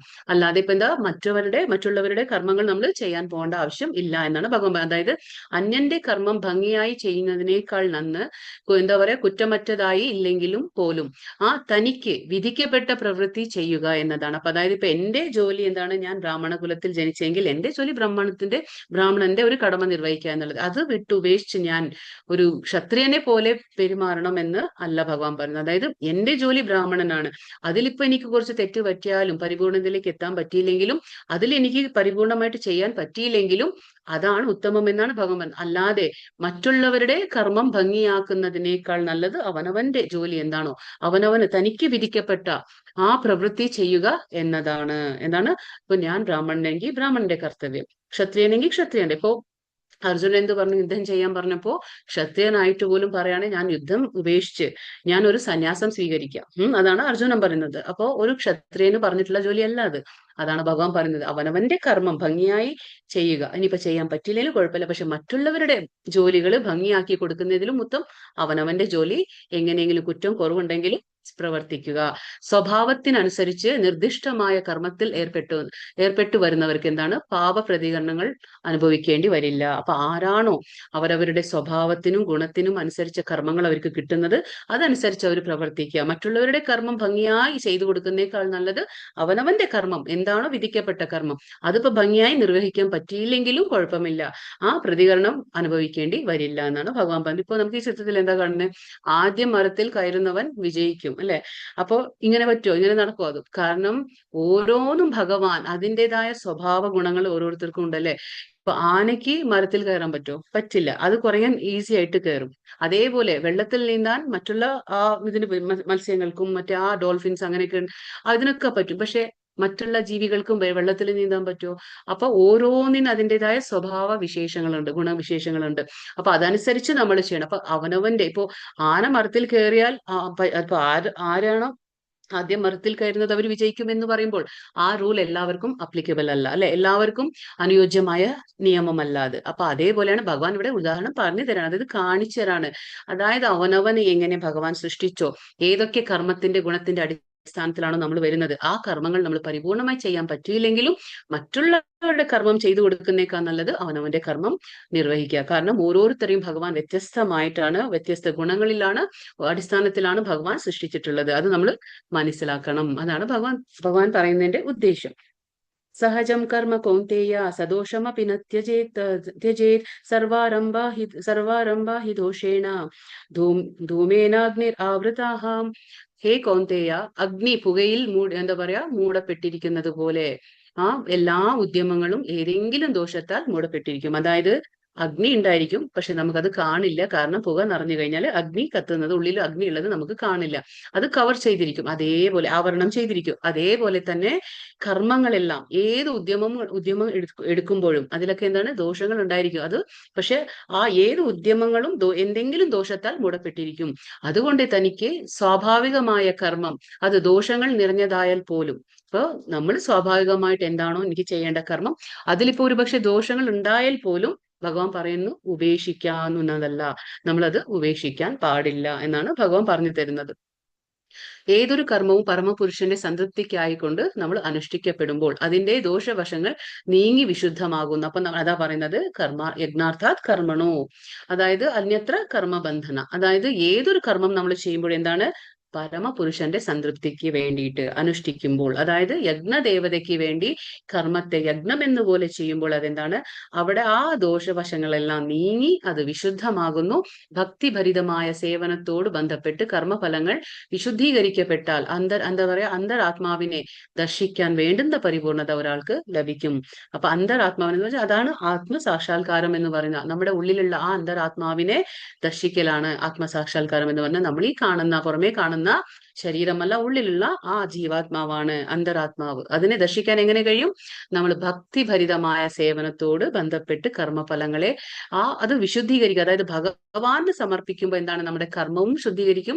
നമ്മുടെ കർമ്മഫലത്തിൽ നമ്മൾ ആസക്തി കൂടാതെ നമ്മൾ ചെയ്യുമ്പോൾ കർമ്മഫലത്തെ നമ്മൾ ഭഗവാനാണ് സമർപ്പിക്കുന്നത്. അപ്പൊ അങ്ങനെ ചെയ്തുകൊണ്ട് വന്നാൽ മാത്രമാണ് നമുക്ക് അന്തരാത്മാവിനെ ദർശിക്കാൻ വേണ്ടുന്ന ആ പരിപൂർണത ഒരാൾക്ക് ലഭിക്കുക. അതാണ് ആത്മസാക്ഷാത്കാരം. അപ്പൊ ആത്മസാക്ഷാത്കാരം എന്ന് പറഞ്ഞാൽ എന്താണ്, നമ്മുടെ ഉള്ളിലേക്ക് തന്നെ നമ്മൾ നോക്കുന്നത്, അതായത് പുറമേ അല്ല, ഉള്ളിലേക്ക് നമ്മൾ നോക്കുക. അതായത് ഇൻട്രോസ്പെക്ഷൻ എന്ന് പറയും. നമ്മൾ തന്നെ നമ്മുടെ ഉള്ളിലേക്ക്. അപ്പൊ നമ്മൾ ഈ കാണുന്ന ശരീരമല്ല, ഉള്ളിലൊരു ആത്മാവുണ്ട്. അതിന് പരിശുദ്ധി വേണമെങ്കിൽ നമ്മുടെ കർമ്മത്തിലൂടെ എങ്ങനെയാണ് കർമ്മത്തെ ഭഗവാന് സമർപ്പിച്ച് കർമ്മഫലത്തെയും ഭഗവാന് സമർപ്പിച്ച് ഒരു അപേക്ഷയില്ലാതെ, ആഗ്രഹമില്ലാതെ ചെയ്യുമ്പോൾ എന്താണ്, പരിപൂർണതയിലേക്ക് നമ്മൾ എത്താനും അന്തരാത്മാവിനെ ദർശിക്കാനും സാധിക്കും എന്നാണ് ഭഗവാൻ പറഞ്ഞത്. ഇനിയിപ്പോ അഞ്ചാമത്തെ, അപ്പൊ ഇവിടെ എന്താ പറയുന്നത്, ഭഗവാൻ അഞ്ചാമത്തെ വിഭാഗത്തിലെ രഹസ്യാത്മകമായ അറിവ് തരുന്നതാണ്. ഭഗവാൻ സീക്രട്ട് ആയിട്ടുള്ള ആ ഒരു അറിവ് തരാണ്, നമുക്ക് നോളജ് തരാണ്. പ്രതികരണരഹിതമായ ജോലിയിൽ നിന്ന് യോഗത്തിലൂടെ ബ്രഹ്മൻ വേദിയിലേക്കും പിന്നീട് അവിടുന്ന് ശുദ്ധമായ ഭക്തി സേവനത്തിലേക്കും എങ്ങനെ ഉയരാം നമുക്ക് എന്നുള്ളത് ഭഗവാൻ പറഞ്ഞു തരാം. പിന്നെ 49 - 55 ശ്ലോകം വരെ ഭഗവാൻ നിഷ്കാമ കർമ്മയോഗം അതിനെക്കുറിച്ച് പറയാണ്. നിഷ്കാമം എന്ന് പറഞ്ഞാൽ കാമമില്ലാത്ത, അതായത് ആഗ്രഹമില്ലാത്ത കർമ്മം, അതാണ്. യോഗം എന്ന് പറഞ്ഞാൽ എന്താണ്, അവിടെ നമ്മൾ കർമ്മം ചെയ്യുന്നുണ്ട്, വരും കർമ്മം എന്നല്ല പറയുന്നത്, കർമ്മയോഗം. അപ്പൊ എന്താണ്, ആ കർമ്മത്തിലൂടെ ഭഗവാനായിട്ടുള്ള ഒരു ബന്ധം പുനഃസ്ഥാപിക്കുകയാണ് നമ്മൾ. അതാണ് നിഷ്കാമ കർമ്മയോഗം. നിഷ്കാമ എന്ന് പറഞ്ഞാൽ ആഗ്രഹമില്ലാത്ത കർമ്മത്തിലൂടെ ഭഗവാനെ നമ്മൾ കണക്ട് ചെയ്യാണ്. അതാണ് വിരക്തമായ കർമ്മങ്ങൾ ചെയ്യുന്ന ഒരാൾക്ക്, അതാണ് വിരക്തമായ കർമ്മങ്ങൾ ചെയ്യുന്ന ഒരാൾക്ക് നന്മയും അവൻ തന്റെ ശരീരമല്ല എന്ന അറിവും നേടുന്നു. അപ്പൊ എന്താണ് വിരക്തമായ കർമ്മം എന്ന് പറഞ്ഞാൽ, കർമ്മത്തിനോടുള്ള ആസക്തി ഇല്ലാതെ, അത് കർമ്മം ചെയ്യുന്നു, കർമ്മത്തെ നമ്മൾ ത്യാഗം ചെയ്യുന്നില്ല, പക്ഷെ കർമ്മം ചെയ്യുന്നു, കർമ്മത്തിന്റെ ഫലങ്ങളെ നമ്മൾ ത്യാഗം ചെയ്യുന്നു. ആ വിരക്തിയോടെയാണ് ആ കർമ്മം ചെയ്യുന്നതെങ്കിൽ ആ ഒരാൾക്ക് എന്താണ്, നന്മയും വരും, അവന് തന്റെ ശരീരമല്ല എന്നുള്ള ആ ഒരു അറിവും നേടാൻ പറ്റും. ഒടുവിൽ അവൻ എന്ത് ചെയ്യും, ബ്രഹ്മൻ സ്ഥാനത്തിൽ എത്തുന്നു. പിന്നീട് ഈ വേദിയിൽ നിന്ന് കൃഷ്ണനെ സേവിക്കുന്നതിലൂടെ ഭക്തിയോടെ ഒരാൾക്ക് ഭഗവത് ധാമത്തിൽ എത്താൻ പറ്റും. പക്ഷെ എന്തുണ്ടെങ്കിലും നമുക്ക് എവിടെ എത്തണം, ഭക്തിയുടെ സേവനത്തിൽ തന്നെ നമ്മൾ എത്തണം.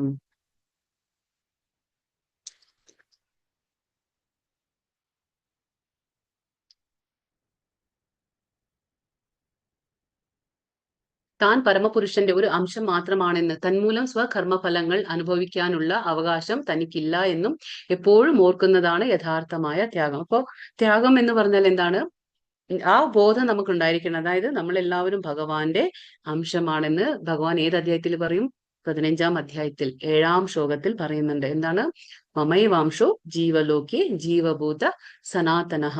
15-ാം അധ്യായം 7-ാമത്തെ ശ്ലോകത്തിൽ ഭഗവാൻ പറയുന്നു. അപ്പൊ നമുക്ക് ആ ബോധം ഉണ്ടായിരിക്കണം. അതായത് താൻ പരമപുരുഷന്റെ ഒരു അംശം മാത്രമാണെന്നും തന്മൂലം സ്വകർമ്മഫലങ്ങൾ അനുഭവിക്കാനുള്ള ഒരു അവകാശം തനിക്കില്ല എന്നും എപ്പോഴും ഓർക്കുന്നതാണ് യഥാർത്ഥമായ ത്യാഗം. അപ്പൊ നമ്മുടെ മനസ്സിൽ അത് ഉണ്ടായിരിക്കണം. എന്ത് കർമ്മം ചെയ്യുമ്പോഴും അതിന്റെ ഫലം എന്തോ ആകട്ടെ, അത് ഭഗവാന്റെ കയ്യിലാണ്, എന്റെ കയ്യിലല്ല, അത് എനിക്കുള്ളതല്ല. കർമ്മം ചെയ്യുക എന്നുള്ളത് മാത്രമാണ് എന്റെ ജോലി. അത് 2-ാം അധ്യായത്തിലും ഭഗവാൻ പറയുന്നു, കർമ്മണ്യേവാധികാരസ്തേ മാ ഫലേഷു കഥാചന. നിനക്ക് കർമ്മം ചെയ്യാനുള്ള മാത്രം അർഹതയുള്ളൂ, ആ കർമ്മത്തിന്റെ ഫലത്തിന് നിനക്ക് യാതൊരു അർഹതയും നിനക്കില്ല എന്നാണ് ഭഗവാൻ പറയുന്നത്. അപ്പൊ നമ്മളത് ആ രീതിയിൽ ജീവിക്കുമ്പോൾ യഥാർത്ഥമായ ത്യാഗമാണ് പക്ഷെ നമ്മളിവിടെ ത്യാഗം എന്ന് പറഞ്ഞ് കർമ്മത്തെ ത്യാഗം ചെയ്യുന്നില്ല, കർമ്മഫലത്തെ ത്യാഗം ചെയ്യാണ്. എല്ലാ കർമ്മങ്ങളും ചെയ്യുന്നു, പക്ഷെ ആ ബോധത്തോടെ, നമ്മളൊരു ഭഗവാന്റെ അംശം മാത്രമാണെന്നുള്ള ബോധത്തോടെ, താൻ ഭഗവത് അംശമാകയാൽ തന്റെ കർമ്മങ്ങളുടെ ഫലം ആസ്വദിക്കേണ്ടത് ഭഗവാൻ തന്നെയാണ്. അല്ലെ? നമ്മൾ പറഞ്ഞു സേവകർ, അല്ലെ? നമ്മളൊക്കെ സേവകരാണ്. ഭഗവാൻ ആരാണ്? യജമാനനാണ്. അപ്പൊ യജമാൻ എന്ത് പറയുന്നു നമ്മൾ അനുസരിക്കുക മാത്രമാണ് നമ്മുടെ ജോലി. അല്ലാതെ നമ്മൾ യജമാന്റെ ആ അവകാശത്തിൽ നമ്മൾ ഇടകേറുന്നില്ല. അല്ലെ? നമ്മൾ എന്ത് ചെയ്യുമ്പോഴും അത് യജമാനന് കിട്ടും. യജമാൻ അതിൽ നിന്ന് എന്ത് വേണോ അത് നമുക്ക് തരും. അങ്ങനെയാണ്. അപ്പൊ ഭഗവാൻ യജമാനാകുമ്പോൾ, നമ്മൾ ഒരു അംശം മാത്രമാകുമ്പോൾ, കർമ്മങ്ങളുടെ ഫലം ആസ്വദിക്കേണ്ടത് ആരാണ്? ഭഗവാൻ തന്നെയാണ്.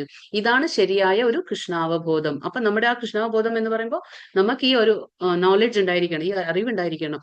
കൃഷ്ണാവബോധത്തോടെ പ്രവർത്തിക്കുന്ന വ്യക്തിയാണ് യഥാർത്ഥ സന്യാസി. അപ്പൊ ആരാണോ ഈ കൃഷ്ണാവബോധത്തിൽ ഇങ്ങനെ പ്രവർത്തിക്കുന്നത്, ആ വ്യക്തി എന്താണ്? യഥാർത്ഥമായ സന്യാസിയാണ് എന്ന് ഭഗവാൻ പറയാണ്.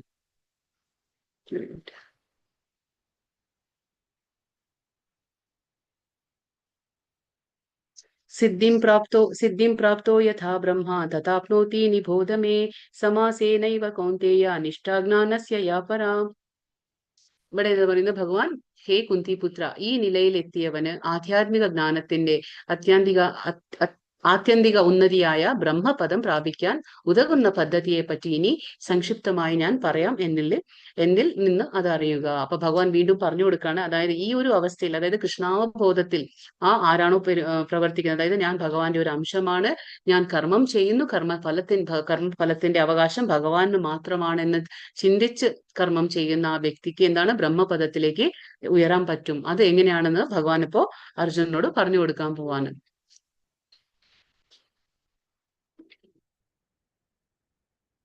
ബുദ്ധ്യാ വിശുദ്ധയാ യുക്തോ ധൃത്യാത്മാനം നിയമ്യ ച ശബ്ദാദീൻ നിശ്വയാം സ്ത്യക്ത്വാ രാഗദ്വേഷൗ യുദ്ധസ്യ ച വിവിക്തസേവീ ലഘ്വാഷി യതവാക്കായ മനസഃ ധ്യാനയോഗപരോ നിത്യം വൈരാഗ്യം സമുപാശ്രിതഃ അഹങ്കാരം ബലം ദർപ്പം കാമം ക്രോധം പരിഗ്രഹം വിമുച്യ നിർമ്മമോ ശാന്തോ ബ്രഹ്മഭൂയായ കൽപ്പത്തെ. ഇപ്പൊ 3 ശ്ലോകത്തിൽ ഭഗവാൻ പറഞ്ഞു കൊടുക്കാണ് എങ്ങനെയാണ് ആ ബ്രഹ്മപദത്തിലേക്ക് ഉയരാൻ കഴിയുക. ആരാണോ കൃഷ്ണാവബോധത്തിൽ കർമ്മങ്ങൾ ചെയ്ത് കർമ്മഫലത്തിന് ഭഗവാന് സമർപ്പിച്ച് ഭഗവാന്റെ ഒരു അംശം മാത്രം എന്ന് ചിന്തിച്ച് പ്രവർത്തിക്കുന്നത്, അവരെങ്ങനെയാണ് അതായത് പുരോഗമിച്ച് അവരുടെ കർമ്മത്തിലൂടെ ബ്രഹ്മപദത്തിലേക്ക് എങ്ങനെ ഉയരാൻ കഴിയുമെന്നാണ് ഭഗവാൻ പറഞ്ഞത്. തന്റെ ബുദ്ധിയാൽ ശുദ്ധീകരിക്കപ്പെട്ട് സ്ഥിര നിശ്ചയനായി മനസ്സിനെ നിയന്ത്രിച്ചും എങ്ങനെയായിരിക്കണം? തന്റെ ബുദ്ധിയാൽ ശുദ്ധീകരിക്കപ്പെട്ട് സ്ഥിരനിശ്ചയനായി മനസ്സിനെ നിയന്ത്രിച്ച് ഭോഗവിഷയങ്ങളെ ത്യജിച്ചും. ഭോഗവിഷയങ്ങൾ എന്ന് പറഞ്ഞാൽ നമുക്കറിയാം, ഇന്ദ്രിയങ്ങൾ എപ്പോഴും ഇന്ദ്രിയ വിഷയങ്ങളിൽ ആസക്തി കാണിച്ചുകൊണ്ടേയിരിക്കും. അതിനെയൊക്കെ ത്യാഗം ചെയ്ത് രാഗദ്വേഷങ്ങൾ തീണ്ടാതെയും, രാഗം എന്ന് പറഞ്ഞാൽ അറ്റാച്ച്മെന്റ്, ദ്വേഷം എന്ന് പറഞ്ഞാൽ വിരക്തി, അതിലൊന്നും തീണ്ടാതെ, രാഗവും അതിനോട് കൂടുതൽ ആസക്തിയോ വിരക്തിയോ ഒന്നും കൂടാതെ തീണ്ടാതെയും, പിന്നെ വിജന സ്ഥലത്ത്, അതായത് നിർജ്ജന ആൾക്കാരില്ലാത്ത ഒരു സ്ഥലത്ത് താമസിച്ച് ഭക്ഷണം നന്നെ കുറിച്ച് ശരീരം മനസ്സും വാക്ക് ഇവയെ കീഴടക്കി, ഭക്ഷണം കഴിക്കുന്നതൊക്കെ മിതമായി, എല്ലാത്തിലും ഒരു മിതത്വം പാലിച്ച് ശരീരം മനസ്സ് വാക്ക് 3 കൊണ്ടും, ശരീരം കൊണ്ടും മനസ്സുകൊണ്ടും വാക്കുകൊണ്ടും ഇവയെ നമ്മൾ കീഴടക്കി ധ്യാനയോഗ അനുഷ്ഠിക്കുന്ന അയാൾ ആരാണോ ഈ ഒരു അവസ്ഥയിൽ ധ്യാനം അനുഷ്ഠിക്കുന്നത്, അദ്ദേഹം വിരക്തനായും മിഥ്യ അഹങ്കാരം, ബലത്തെക്കുറിച്ചുള്ള മതം, മിഥ്യ അഭിമാനം, കാമം, ക്രോധം, ഭൗതിക ദ്രവ്യങ്ങളിൽ ആഗ്രഹം, അതായത് ഭൗതിക ദ്രവ്യങ്ങൾ എന്ന് പറയുമ്പോൾ ഭൗതികമായി നമ്മൾ കാണുന്ന ആ ഒരു എന്താ പറയാ സംഭവങ്ങളിൽ നമുക്കുള്ള ആ ആസക്തി കുറയും, എന്നീ ദോഷങ്ങൾ ഒഴിഞ്ഞതും തെറ്റായ അധീശത്വ ബോധമില്ലാതെയും, അതായത് ഞാനാണ് ഈ പ്രപഞ്ചത്തെ കീഴടക്കുന്നത്, ഈ പ്രപഞ്ചം ഭൗതിക ഗുണങ്ങളെ, പ്രപഞ്ചത്തെ എന്താ പറയുക ആധിപത്യ ഭ്രമം, അത് എന്റെ കീഴിലാണ്, ഞാൻ അതിനെ കീഴടക്കണം എന്നുള്ള ആ ഒരു മിഥ്യാബോധം ഇല്ലാതെ ശാന്തനായി തീർന്നിട്ട് നിശ്ചയമായും ആത്മസാക്ഷാത്കാരം നേടിയെടുക്കുന്നു. അപ്പൊ ഒരാള് ആത്മസാക്ഷാത്കാരം നേടിയെടുക്കണമെങ്കിൽ, ആ പദത്തിലേക്ക് ഉയരണമെങ്കിൽ ഈ കാര്യങ്ങളൊക്കെ ഭഗവാൻ പറഞ്ഞു കൊടുക്കുകയാണ്. എങ്ങനെ ഉണ്ടായിരുന്നു? ബുദ്ധി ശുദ്ധീകരിക്കപ്പെടണം, സ്ഥിര നിശ്ചയനായിരിക്കണം, മനസ്സിനെ നിയന്ത്രിക്കണം, പിന്നെ ഭോഗവിഷയങ്ങളിൽ ആസക്തി കുറയണം, ത്യാഗം ചെയ്യണം, പിന്നെ രാഗദ്വേഷങ്ങൾ ഉണ്ടാകാൻ പാടില്ല, വിജന സ്ഥലത്ത് പോയി ഭക്ഷണമൊക്കെ കുറച്ച് മിതമായി ശരീരവും മനസ്സും എന്താ പറയാ വാക്കുകളൊക്കെ കീഴടക്കി ധ്യാനനിഷ്ഠയിൽ ധ്യാനയോഗത്തിൽ നിരതനായി വിരക്തി, മിഥ്യാഹങ്കാരം ഇതൊക്കെ ഇല്ലാതെ, നിത്യഹംഭാവം ഇല്ലാതെ ബലത്തെ കുറിച്ചും, അതായത് ഞാൻ വളരെ സ്ട്രോങ് ആണ്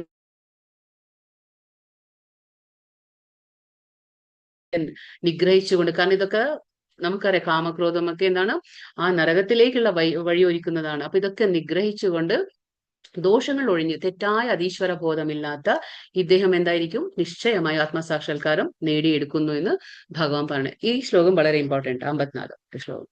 ബ്രഹ്മഭൂത പ്രസന്നാത്മാ ന ശോചതി ന കാംക്ഷതി സമസർവേഷു ഭൂതേഷു മദ്ഭക്തിം ലഭത്തെ പരാം. ഇവിടെ എന്താ പറയുന്നത്? എങ്ങനെയുള്ള ആൾക്കാണ് ഭഗവാന്റെ ആ സേവനത്തിൽ മുഴുകാൻ പറ്റുന്നത്? അതായത് ഈ ആധ്യാത്മിക അവസ്ഥയിൽ എത്തിച്ചേർന്നവർ, അതാരാണ്? ഇപ്പൊ ഭഗവാൻ നേരത്തെ പറഞ്ഞ പോലെ ആധ്യാത്മിക അവസ്ഥയിൽ എത്തിച്ചേർന്നവൻ പരബ്രഹ്മ സാക്ഷാത്കാരം സിദ്ധിച്ച് പരബ്രഹ്മ ഭഗവാന്റെ സാക്ഷാത്കാരം സിദ്ധിച്ച് എന്താണ്? പരമ ആനന്ദം അനുഭവിക്കുന്നു. അപ്പൊ നമുക്കതാണ്, നമ്മൾ എപ്പോഴാണോ ആത്മസാക്ഷാത്കാരത്തിന് എന്താ പറയാ ഒരുങ്ങുന്നത്, അപ്പൊ നമ്മൾ ഈ ഗുണങ്ങൾ നമ്മളൊക്കെ നേടിയെടുക്കുക. നമ്മൾ നേരത്തെ അധ്യായങ്ങളിൽ മനസ്സിലാക്കി ഭഗവാൻ പറയുന്നുണ്ട് ദൈവികമായിട്ടുള്ളവരുടെ ആ ഗുണലക്ഷണങ്ങളൊക്കെ 26 ഗുണങ്ങൾ ഭഗവാൻ പറഞ്ഞു. അപ്പൊ ഈ ഗുണങ്ങളൊക്കെ നമ്മളിൽ വളർത്തിയെടുക്കുമ്പോൾ മനസ്സിനെയും ശരീരത്തിന്റെയും എന്താ പറയുക വാക്കിന്റെയും തപശ്ചര്യൊക്കെ അനുഷ്ഠിച്ച് സാത്വിക ഗുണത്തിൽ നമ്മൾ സ്ഥിതി ചെയ്യുമ്പോൾ പിന്നീട് നമ്മൾ എന്താ പറയാ ആ ഗുണാതീതരായി നിൽക്കാൻ കഴിയും. അങ്ങനെ ഒരു അവസ്ഥയിൽ എത്തുമ്പോൾ ബ്രഹ്മ സാക്ഷാത്കാരം സിദ്ധിക്കും. ആ സമയത്ത് എന്താണ്? പരമ ആനന്ദം അനുഭവിക്കും. അതാണ് പറയുന്നത്. ജീവാത്മാവിന് സ്വാഭാവികമായിട്ടും ആനന്ദം വേണം, അനുഭവിക്കും. അതെങ്ങനെ കിട്ടും? പക്ഷെ ഈ ഭൗതിക പ്രപഞ്ചത്തിൽ അത് കിട്ടില്ല ബാക്കിയുള്ള കാര്യങ്ങൾ ചെയ്യുമ്പോൾ. പക്ഷെ കൃഷ്ണാവബോധത്തിൽ പ്രവർത്തിക്കുമ്പോൾ ആ ആത്മാവിന് ആ പരമാനന്ദം അനുഭവിക്കാൻ കഴിയും. അയാൾക്ക് ദുഃഖമില്ല. അയാൾക്ക് എന്താണ്? ദുഃഖമില്ല. കാരണം എപ്പോഴാണോ ഭഗവാന്റെ സാക്ഷാത്കാരം നമുക്ക് ലഭിക്കുന്നത്, അത് ഈ ഭൗതിക പ്രപഞ്ചത്തിൽ ഇരുന്നു കൊണ്ട് തന്നെ, അതാണ് ബ്രഹ്മനിർവാണം എന്ന് നമ്മൾ നേരത്തെ പറഞ്ഞു. ഭൗതികതയിൽ നിന്നുകൊണ്ട് തന്നെ ആധ്യാത്മികതയിലേക്ക് നമ്മൾ ഉയരുന്നതാണ്. അപ്പൊ അവിടെ എന്താണ്? ഈ ഭൗതികമായിട്ടുള്ള 3 ക്ലേശങ്ങൾ നമ്മളെ ഉപദ്രവിക്കില്ല, നമ്മളെ ബുദ്ധിമുട്ട് തരില്ല. കാരണം ഭഗവാൻ നേരത്തെ 7 അധ്യായത്തിൽ 14 ശ്ലോകത്തിൽ പറയുന്നുണ്ട്, ഈ ദൈവീകേശ ഗുണമയി മമമായ ദുരത്യയ. അതായത് ഇത് എന്റെ ഗുണങ്ങളാണ്, അത് വളരെ അതിനെ മറികടക്കുക എന്നുള്ളത് വളരെ പ്രയാസം കൂടിയതാണ്. പക്ഷേ മാമേവ പ്രപദ്യന്തെ, ഭഗവാൻ പറയുന്നു മാമേവ പ്രപദ്യന്തെ, എന്നെ ആരാണോ ശരണം പ്രപിക്കുക മായാമേതാം തരന്തിതേ, അതിനെ മറികടക്കാൻ നിഷ്പ്രയാസം സാധിക്കുമെന്ന്. അപ്പൊ അങ്ങനെയാണ്. അപ്പൊ എന്താണ്? ഈ ഭൗതിക ഗുണങ്ങൾ നമ്മളെ ബുദ്ധിമുട്ടിക്കില്ല. അപ്പൊ അയാൾക്ക് ദുഃഖമില്ല, ആഗ്രഹങ്ങളില്ല. ആഗ്രഹങ്ങൾ എന്തിനാണ്? നമ്മുടെ സ്വന്തം ആഗ്രഹങ്ങൾ എപ്പോഴാണ് നമുക്ക് ഉണ്ടായിരിക്കുക? നമുക്ക് ആ സ്വാർത്ഥമായി ചിന്തിക്കുമ്പോൾ, നമ്മൾ ഭഗവാനിൽ നിന്ന് വേറിട്ട് നിന്ന് ചിന്തിക്കുമ്പോൾ മാത്രമാണ് ഈ ആഗ്രഹങ്ങൾ ഉണ്ടാവുക. പക്ഷെ നമ്മൾ ഭഗവാന്റെ അംശമാണെങ്കിൽ നമുക്ക് ആഗ്രഹം വരില്ല. കാരണം നമ്മൾ ചെയ്യുന്ന കർമ്മങ്ങളൊക്കെ ഭഗവാന് വേണ്ടിയാണെങ്കിൽ, ഭഗവാൻ ഋഷികേശനാണ്, ആ ഇന്ദ്രിയങ്ങളുടെ നാഥനാണ്. അവന്റെ തൃപ്തിക്ക് വേണ്ടി നമ്മൾ കർമ്മം ചെയ്യുമ്പോൾ ഒരിക്കലും നമ്മൾ സ്വാർത്ഥരായി ചിന്തിക്കില്ല, സ്വാർത്ഥ മനോഭാവത്തോടെ നമ്മൾ ചിന്തിക്കില്ല. അപ്പൊ സർവ്വഭൂതങ്ങളിലും സമഭാവനയാണ് അയാൾക്കുള്ളത്. അപ്പൊ എങ്ങനെയാണ്? ഇപ്പൊ നമുക്ക് ഒരു വ്യക്തി അവിടെ കാണാം. അപ്പൊ ആ വ്യക്തി എന്താ ചെയ്യുന്നത്? അവിടെ കാണുന്ന ചുറ്റുമുള്ള എല്ലാത്തിലും എന്താ കാണുന്നത്? ഭഗവാനെ കാണാണ്. അതായത് ഭഗവാൻ എല്ലാവരിലും പരമാത്മാ രൂപത്തിൽ വസിക്കുന്നു എന്നുള്ളത് അദ്ദേഹത്തിന് അറിയാം. കാരണം ഓരോ ശരീരവും ആ നമ്മൾ പറയില്ല എപ്പോഴും, എന്താ പറയാ, ജീവാത്മാവ് എന്താണ്? ഓരോ ശരീരസ്ഥനായ ജീവാത്മാവാണ്. ജീവാത്മാവിന് ഒന്നും ഗുണങ്ങളോ ഇതോ ഒന്നുമില്ല. കാരണം അതെന്താണ്? ശരീരം കിട്ടുന്നതനുസരിച്ച് അത് പ്രവർത്തനാശീലമാകുന്നു, അത്രയേ ഉള്ളൂ. അതിപ്പോ നായയുടെയോ പൂച്ചയുടെയോ മനുഷ്യന്റെയോ ഏത് ശരീരമാണോ കിട്ടുന്നത്, ആ ശരീരത്തിൽ ഇരുന്നു കൊണ്ട് പ്രവർത്തനാശീലമാകുന്നു, അത്രയേ ഉള്ളൂ. അല്ലാതെ അതിന് ശരീരവുമായിട്ട് യാതൊരു ബന്ധവും ഉണ്ടായിരിക്കില്ല. അതാണ്. അപ്പോ ഈ സമഭാവനയായിരിക്കും സർവ്വഭൂതങ്ങളിലും. എന്തായിരിക്കും? സമഭാവനയായിരിക്കും അയാൾക്കുണ്ടാവുക. പിന്നെ ഈ നിലയിൽ അയാൾ വിശുദ്ധ ഭക്തിയോടെ എന്റെ സേവനത്തിൽ മുഴുകുന്നു. അദ്ദേഹം വെറുതെ ഇരിക്കുന്നില്ല, അദ്ദേഹം കർമ്മരഹിതനായിട്ടിരിക്കുന്നില്ല, അദ്ദേഹം കർമ്മം ചെയ്തുകൊണ്ടിരിക്കും. എങ്ങനെയായിരിക്കും അദ്ദേഹത്തിന്റെ കർമ്മം? അദ്ദേഹത്തിന്റെ കർമ്മം ഭഗവാനെ പ്രീതിപ്പെടുത്താനായിരിക്കും. അപ്പൊ ഭഗവാന്റെ ഭക്തി സേവനത്തിൽ മുഴുകിയിരിക്കും. അതാണ് ഭഗവാൻ പറയുന്നത്. അല്ലാതെ ഭഗവാന്റെ ഭക്തന്മാർ വെറുതെ ഇരിക്കുന്നില്ല, പക്ഷെ അവർക്ക് ഈ ഗുണങ്ങളൊക്കെ ഉണ്ടായിരിക്കും. അവരെ ഭൗതിക ക്ലേശങ്ങളൊന്നും തന്നെ അവരെ ബാധിക്കില്ല. കാരണം അവരെന്താണ്? ഉള്ളില് ആ ആനന്ദം അനുഭവിച്ചുകൊണ്ടിരിക്കുന്ന ആൾക്കാരായിരിക്കും. ഇപ്പൊ എങ്ങനെ വിഷപ്പല്ലുകൾ തകർന്ന സർപ്പത്തെ എന്ന പോലെയാണ് നിയന്ത്രിതങ്ങളായ ഇന്ദ്രിയങ്ങളെയും ഭക്തന് ഭയപ്പെടാനില്ല. അപ്പൊ ഒരു ഭക്തന് എന്തുകൊണ്ട് ഇപ്പൊ ഇന്ദ്രിയങ്ങൾ ഭക്തനുണ്ട് ഇല്ലാന്നില്ല. അപ്പൊ മറ്റുള്ളവർക്കും ഒരു ഭക്തനും വ്യത്യാസം എവിടെയാണ്? ഭക്തനും കർമ്മം ചെയ്യുന്നു, മറ്റുള്ളവരും കർമ്മം ചെയ്യുന്നു. പക്ഷെ ഭക്തന് കർമ്മം ബന്ധിക്കുന്നില്ല. ഇവിടെ ഭക്തന് കർമ്മങ്ങളുടെ ഗുണദോഷങ്ങളില്ല. ഭക്തൻ എന്തുകൊണ്ടാണ് അങ്ങനെയൊക്കെ സംഭവിക്കുന്നത് എന്ന് വെച്ചാല് ഭക്തൻ എപ്പോഴും ഭഗവാന്റെ അന്തരംഗ ശക്തിയാൽ സുരക്ഷിതനാണ്. ഭക്തൻ അറിയാം ഞാനൊരു ഭഗവാന്റെ അംശമാണ്, ഞാൻ ചെയ്യുന്ന കർമ്മങ്ങളാകട്ടെ ഫലങ്ങളാകട്ടെ അത് ഭഗവാന് സമർപ്പിക്കണം, ഭഗവാനാണ് യജമാനൻ, ഞാൻ ഒരു അംശം മാത്രമാണ്, ഈ ബോധം ഉണ്ടായിരിക്കും. അപ്പൊ ഇന്ദ്രിയ നിയന്ത്രണം അദ്ദേഹത്തിന് നല്ലതുപോലെ അറിയുന്നതായിരിക്കും. അതുകൊണ്ട് ഇതെങ്ങനെയാന്ന് വെച്ചാല് ഇപ്പൊ നമ്മൾ ഒരു സർപ്പത്തെ കാണുമ്പോൾ നമ്മൾ പേടിക്കും. എന്തുകൊണ്ടാണ്? സർപ്പത്തിന്റെ ആ ഒരു എന്താ പറയാ, നമുക്ക് ആ സർപ്പം കടിക്കുമ്പോൾ ആ ഒരു പേടിയുണ്ട്. കാരണം അതിന് വിഷം ഉണ്ടെങ്കിൽ അത് നമുക്ക് ഏൽക്കും എന്നുള്ള ആ ഒരു പേടിയുണ്ടോ. പക്ഷെ നേരെ മറിച്ച് ഒരു സർപ്പത്തിന്റെ ആ വിഷപ്പല്ലുകൾ നമ്മൾ നീക്കിക്കഴിഞ്ഞാൽ നമുക്ക് പിന്നെ ആ സർപ്പത്തെ പേടിക്കാനില്ല. അപ്പൊ അതേപോലെയാണ് നമ്മുടെ ഇന്ദ്രിയങ്ങളും. നമ്മൾ ഇന്ദ്രിയങ്ങളെ പേടിക്കണം. കാരണം ഈ ഇന്ദ്രിയങ്ങൾ ഇന്ദ്രിയ വിഷയങ്ങളിൽ ഏർപ്പെട്ടിട്ട് നമ്മൾ അതിവിടെ കുടുക്കി വെക്കാണ്. ഈ ആക്കുന്നത് എന്താണ്? ഇന്ദ്രിയങ്ങളാണ്. കാരണം ഇന്ദ്രിയങ്ങൾക്ക് വിഷയങ്ങൾ കിട്ടാണ്. അപ്പൊ അത് പ്രവർത്തിക്കും. നമ്മുടെ ആ കർമ്മേന്ദ്രിയങ്ങൾ പ്രവർത്തിക്കും. ജ്ഞാനേന്ദ്രിയങ്ങൾ കാണുന്നു, കർമ്മേന്ദ്രിയങ്ങൾ പ്രവർത്തിക്കുന്നു. അപ്പൊ നമ്മളിവിടെ ബന്ധനത്തിലാണ്. പക്ഷെ നേരെ മറിച്ച് ഒരു ആത്മസാക്ഷാത്കാരത്തിന്റെ വഴിയിൽ സഞ്ചരിക്കുന്ന ഭക്തൻ എന്താണ്? അദ്ദേഹത്തിന് നല്ലതുപോലെ അറിയാം എങ്ങനെയാണ് ഇന്ദ്രിയങ്ങളെ നിയന്ത്രിക്കേണ്ടതെന്ന്. അപ്പൊ അദ്ദേഹത്തിന്റെ ഇന്ദ്രിയങ്ങൾ എങ്ങനെയായിരിക്കും? വിഷപ്പല്ലുകൾ എടുത്തു കഴിഞ്ഞ ആ തകർന്ന ഒരു സർപ്പത്തെ പോലെ ആയിരിക്കും. പേടിക്കാനില്ല. ആ ഇന്ദ്രിയങ്ങളെ ഒരു ഭക്തന് പേടിക്കാനില്ല, ഭയപ്പെടാനില്ല. ഭൗതിക വിഷബാധയേറ്റ മനുഷ്യനെ പ്രപഞ്ചം ദുരിതപൂർണമാക്കുന്നുള്ളൂ. അപ്പോ ഈ ഭൗതികമായിട്ടുള്ള വിഷബാധയേറ്റ മനുഷ്യൻ എന്താണ്? ഈ ഭൗതിക പ്രപഞ്ചം എപ്പോഴും ദുരിതപൂർണമാണ്. നേരെ മറിച്ച് ഒരു ഭക്തന് ലോകം പരവ്യോമത്തെ പോലെ, അത് പരവ്യോമം എന്ന് പറഞ്ഞാൽ ആധ്യാത്മിക ആകാശം, അപ്പൊ സ്പിരിച്വൽ സ്കൈ. അപ്പൊ പരവ്യോമത്തെ പോലെയോ വൈകുണ്ഠത്തെ പോലെയോ മഹിമയുറ്റതാണ്. അപ്പൊ ഒരു ഭക്തന് ഇതേ ഭൗതിക ലോകത്താണ് ഭക്തനും വസിക്കുന്നത്, മറ്റുള്ളവരും വസിക്കുന്നത്. പക്ഷെ ഭക്തന് വ്യത്യാസം എന്തെന്ന് വെച്ചാല് ഭക്തന് ആ ഇന്ദ്രിയങ്ങളെ എങ്ങനെ നിയന്ത്രിക്കണം എന്നുള്ള കാര്യം അറിയാം. അതുകൊണ്ട് എന്താണ്? ഭക്തന് ഭയപ്പെടാനില്ല, ഇന്ദ്രിയങ്ങളെ കുറിച്ച് ഭയപ്പെടാനില്ല. അപ്പൊ ആ ഭക്തൻ ഇപ്പൊ ഗോലോക വൃന്ദാവന ധാമത്തിൽ എത്തിയാലേ ഉള്ളൂ എന്നില്ല, ഈ ഭൂമി പോലും. പക്ഷെ മറ്റുള്ളവർക്ക് ഇത് അശാശ്വതവും ദുരിതപൂർണവുമായതാണ്. പക്ഷെ ഒരു ഭക്തനെ സംബന്ധിച്ചിടത്തോളം അദ്ദേഹത്തിന് ഇവിടെ തന്നെ നിന്നുകൊണ്ട് ഒരു പരവ്യോമത്തെ പോലെ അല്ലെങ്കിൽ വൈകുണ്ഠത്തെ പോലെ മഹിമയുള്ളതായിട്ട് കാണാൻ പറ്റും ഒരു ഭക്തന്. കാരണം ഇന്ദ്രിയങ്ങളെ അദ്ദേഹത്തിന് പേടിക്കാനില്ല. ഭക്ത്യാ മാമഭിജാനാതി, ഇതും ഇമ്പോർട്ടന്റ് ശ്ലോകമാണ്. കാരണം ഇവിടെ കൃഷ്ണൻ പറയുന്നുണ്ട് എന്നെ ഭക്തി കൊണ്ട് മാത്രമേ അറിയാൻ പറ്റൂ എന്നുള്ള കാര്യം ഈ ശ്ലോകത്തിലാണ് ഭഗവാൻ പറയുന്നത്. ഭക്ത്യാ മാമഭിജാനാതി യാവന്യശ്ചാസ്മി തത്വതഃ തതോ മാം തത്വതോ ജ്ഞാത്വാ വിശതേ തദനന്തരം. ഭക്തിയുത സേവനം കൊണ്ട് മാത്രമേ, കണ്ടോ ഭഗവാൻ ഉറപ്പായിട്ടും ഉറപ്പിച്ച് പറയാണ്, അതായത് ഭക്തിയുത സേവനം കൊണ്ട് മാത്രമേ ഞാനാണ് പരമദിവ്യോത്തമ പുരുഷൻ എന്ന സത്യം അറിയാൻ കഴിയൂ. അല്ലാതെ നമ്മൾ പറഞ്ഞില്ലേ, ഒരുപാട് ജ്ഞാനം നേടിയാലും ഭഗവാനെ കുറിച്ച് മനസ്സിലാക്കാൻ നമുക്ക് കഴിയില്ല. അതാണ് വേദേഷു ദുർലഭം അദുർലഭം ആത്മഭക്തോ, ഭക്തി കൊണ്ട് മാത്രമേ ഇത് സാധിക്കുകയുള്ളൂ. അപ്പോൾ ആ ഭക്തി കൊണ്ട് തന്നെ എന്നെ കുറിച്ച് പൂർണ്ണ ബോധം നേടുമ്പോൾ അയാൾക്ക് ദൈവ സാമ്രാജ്യത്തിൽ പ്രവേശിക്കാൻ കഴിയും. അപ്പോ വിശതേ തദനന്തരം, അതായത് ദൈവ സാമ്രാജ്യത്തിലേക്ക് പ്രവേശിക്കാൻ കഴിയും. എപ്പോഴാണ് കഴിയുന്നത്? ആ ഭക്തി കൊണ്ട് മാത്രമേ, ഒരു ഭക്തന് മാത്രമേ അതിന് കഴിയൂ എന്ന് ഭഗവാൻ പറയുന്ന ശ്ലോകമാണിത്. ഭക്ത്യാ മാം അഭിജാനാതി, ഭക്തിയുത സേവനം കൊണ്ട് മാത്രമേ എന്നെ മനസ്സിലാക്കാൻ പറ്റുന്നുള്ളൂ. അപ്പൊ ഇവിടെ വിശതേ തദനന്തരം എന്ന് പറയുന്നുണ്ട്, അതായത് പ്രവേശിക്കും, ഭഗവാന്റെ സാമ്രാജ്യത്തിലേക്ക് പ്രവേശിക്കും എന്നൊരു വാക്ക് വരുന്നുണ്ട്. അതെന്താണ്? വിശതേ എന്ന പദം എന്നിൽ ഉൾപൂകുന്നു, അതായത് ഭഗവാനിൽ ഉൾപൂകുന്നു, അതായത് ഭഗവാന്റെ സാമ്രാജ്യത്തിലേക്ക് ചെല്ലുന്നു എന്ന്, നമ്മൾ കയറുന്നു, പ്രവേശിക്കുന്നു. അപ്പൊ വ്യക്തിശൂന്യ ബ്രഹ്മത്തോടുള്ള ഏകീഭാവം എന്ന അദ്വൈത സിദ്ധാന്തത്തെയാണ് സൂചിപ്പിക്കുന്നതെന്ന് തെറ്റിദ്ധരിക്കാൻ പാടില്ല. അപ്പൊ ഇവിടെ എന്താണ് നമ്മൾ തെറ്റിദ്ധരിക്കാൻ പാടില്ല. അപ്പൊ വിശതേ തദനന്തരം, അതായത് ഭഗവാന്റെ സാമ്രാജ്യത്തിലേക്ക് പ്രവേശിക്കുന്നു എന്ന് പറയുമ്പോൾ ഇവിടെ എന്താണ്? ഇപ്പൊ നമ്മൾ ബ്രഹ്മായവാദ ആൾക്കാർ, അതായത് പറഞ്ഞില്ലേ ഭഗവാനെ 3 രീതിയിൽ മനസ്സിലാക്കുന്ന ആദ്യത്തെ ഘട്ടത്തിൽ എന്താ അവർ വിചാരിക്കുക? ഭഗവാൻ ഒരു വെളിച്ചം മാത്രമാണെന്ന് ചിന്തിച്ച് ആ ഭഗവാൻ വ്യക്തിശൂന്യ ബ്രഹ്മത്തിലേക്ക് ലയിക്കണം എന്ന് ആഗ്രഹിച്ച് അതിന്റെ ഉള്ളിലേക്ക് പോയി അവരെന്ത് വിചാരിക്കും? മരിച്ചു കഴിഞ്ഞാൽ, അതായത് നമ്മുടെ ദേഹം ത്യാഗം ചെയ്ത് ചെയ്തു കഴിഞ്ഞാൽ വീണ്ടും നമുക്കൊന്നും ഇല്ല, നമ്മുടെ അസ്തിത്വം ഇല്ല. ആ അസ്തിത്വം ഇല്ലാതാകുന്നു. എങ്ങനെയാണ്? നമ്മൾ ആ സായുജ്യ മുക്തി, അതായത് ആ ബ്രഹ്മ സായുജ്യത്തിൽ നമ്മൾ ലയിച്ചു പോവുകയാണെന്ന് അവർ ചിന്തിക്കും. അതല്ല, അതിനെക്കുറിച്ചല്ല ഇവിടെ പറയുന്നത്. അത് അദ്വൈത സിദ്ധാന്തം.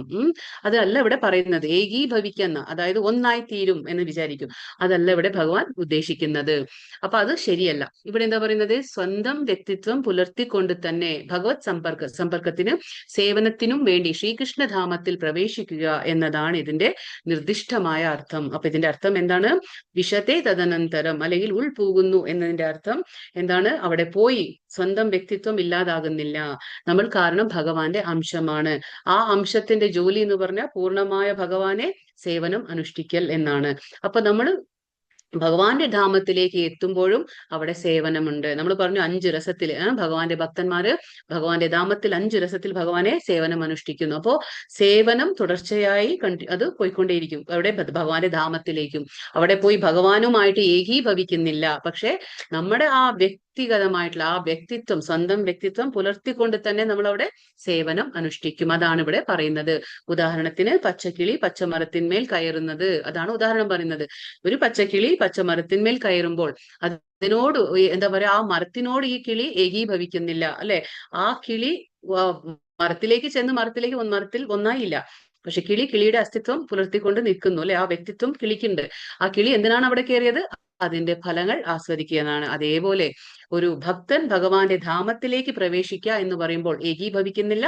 അവിടെ ചെന്നിട്ട് ആ ഭക്തന്റെ വ്യക്തിത്വം പുലർത്തിക്കൊണ്ട് സേവനം അനുഷ്ഠിക്കും. അതാണ് ഇവിടെ ഉദ്ദേശിക്കുന്നത്.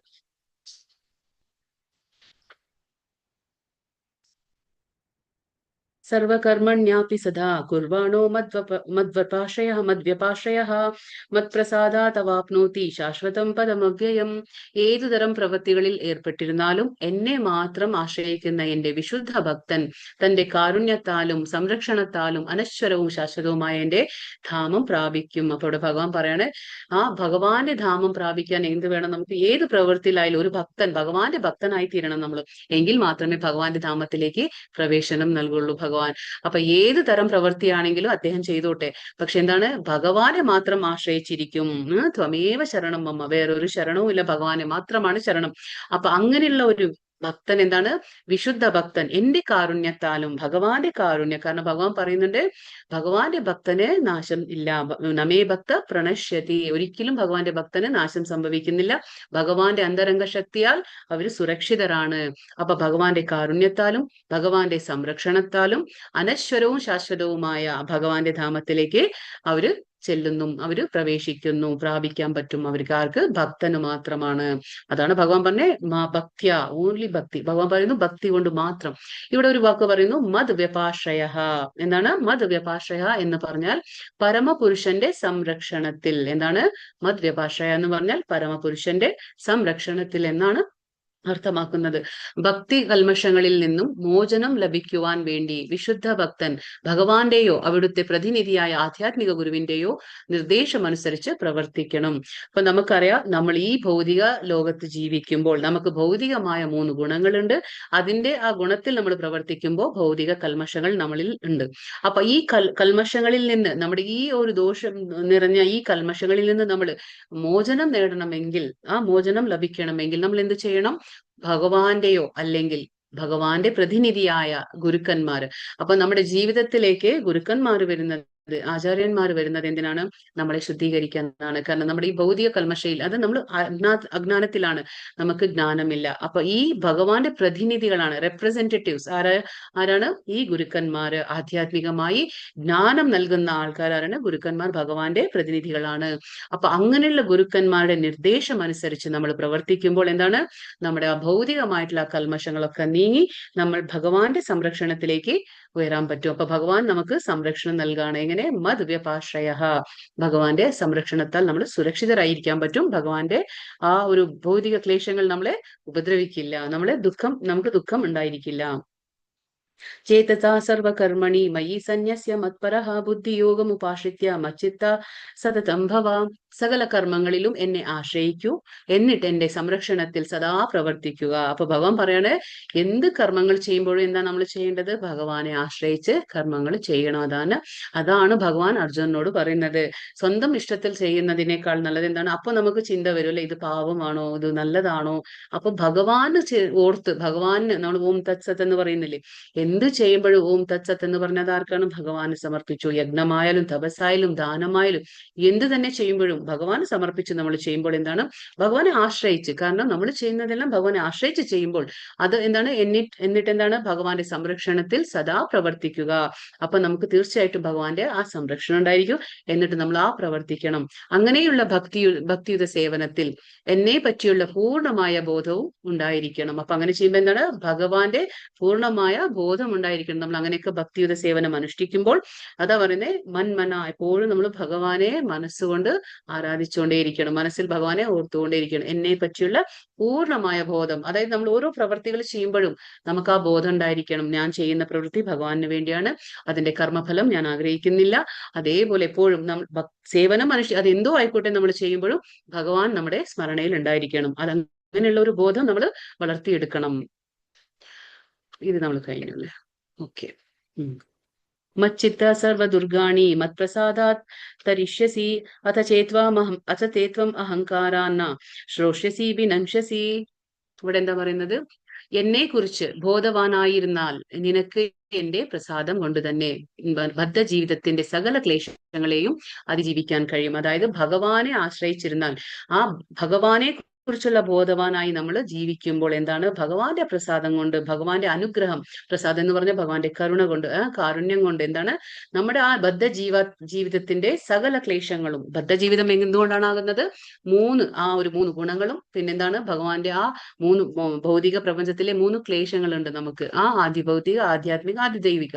അപ്പൊ ഈ ബദ്ധജീവിതത്തിന്റെ സകല ക്ലേശങ്ങളെയും അതിജീവിക്കാൻ നമുക്ക് കഴിയും. എങ്ങനെയാണ്? ഭഗവാനായിട്ടുള്ള ആ ഭഗവാനെ കുറിച്ചുള്ള ബോധം നമ്മൾ പുലർത്തണം. എന്നിട്ട് ചെയ്യുമ്പോൾ എല്ലാ കർമ്മങ്ങളും ഭഗവാനെ ഓർത്ത് ആശ്രയിച്ച് ചെയ്യുമ്പോൾ ഭഗവാന്റെ കരുണ നമുക്ക് ലഭിക്കും.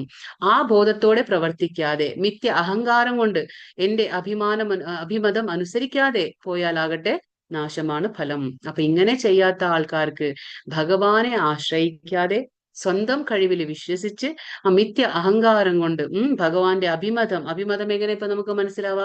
ഭഗവത്ഗീതയിൽ ഭഗവാൻ പറയുന്ന കാര്യങ്ങൾ അനുസരിക്കുമ്പോൾ നമ്മൾ ഭഗവാനിൽ ആശ്രിതരാണ്.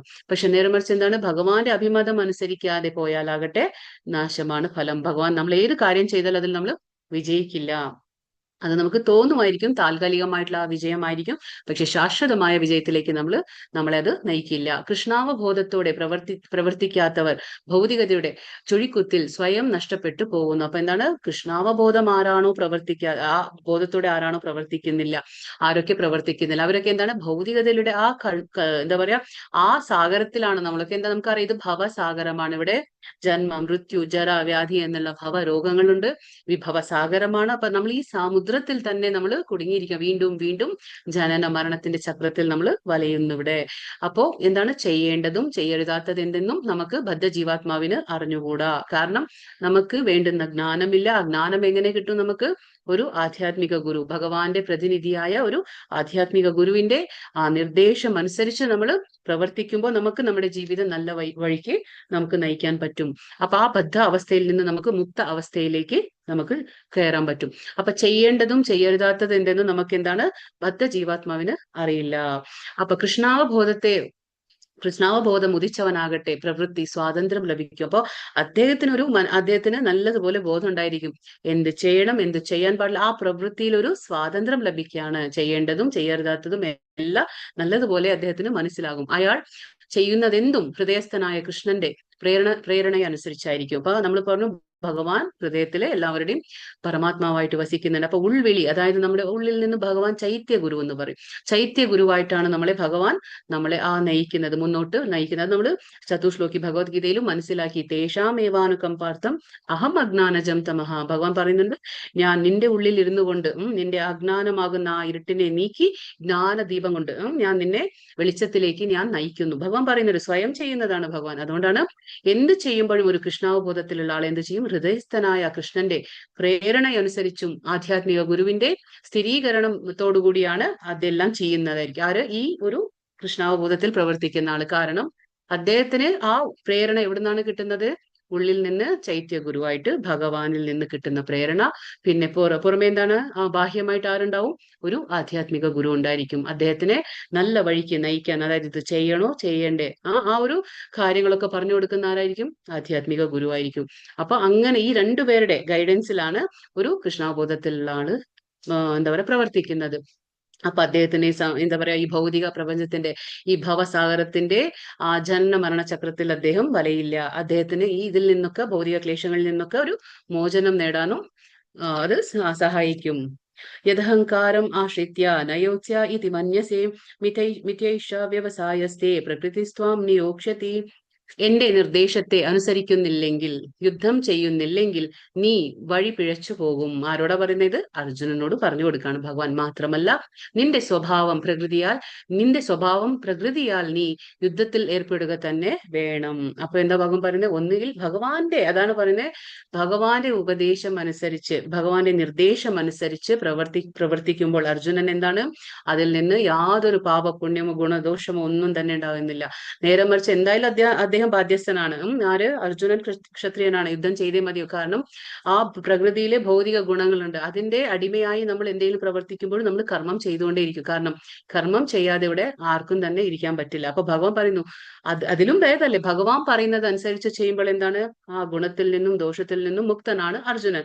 നേരെ മറിച്ച് അതല്ല എങ്കിൽ അപ്പോ എന്താ പറയാ, ഗുണങ്ങളുടെ അടിമയായി ജീവിക്കണം. അപ്പൊ ആ ഗുണങ്ങളുടെ അടിമയായിട്ട് വരുമ്പോഴും കർമ്മം ചെയ്തേ മതിയാവുള്ളൂ അർജുനൻ. അപ്പൊ അത് ബാധിക്കും അർജുനനെ. അപ്പൊ കർമ്മബന്ധനത്തിലാകും. പക്ഷെ ഭഗവാന്റെ ഇച്ഛയ്ക്കനുസരിച്ച് നമ്മൾ പ്രവർത്തിക്കുമ്പോൾ എന്താണ്?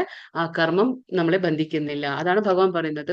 ഭഗവാനെ അനുസരിക്കാനാണ് ഇവിടെ ഭഗവാൻ പറയുന്നത്. യുദ്ധം ചെയ്യുന്നില്ലെങ്കിൽ നീ വഴി പിഴച്ചു പോകുമെന്നാണ് ഭഗവാൻ ഭഗവാൻ എന്താ പറയാ അർജുനന് ഉപദേശിക്കുകയാണ്.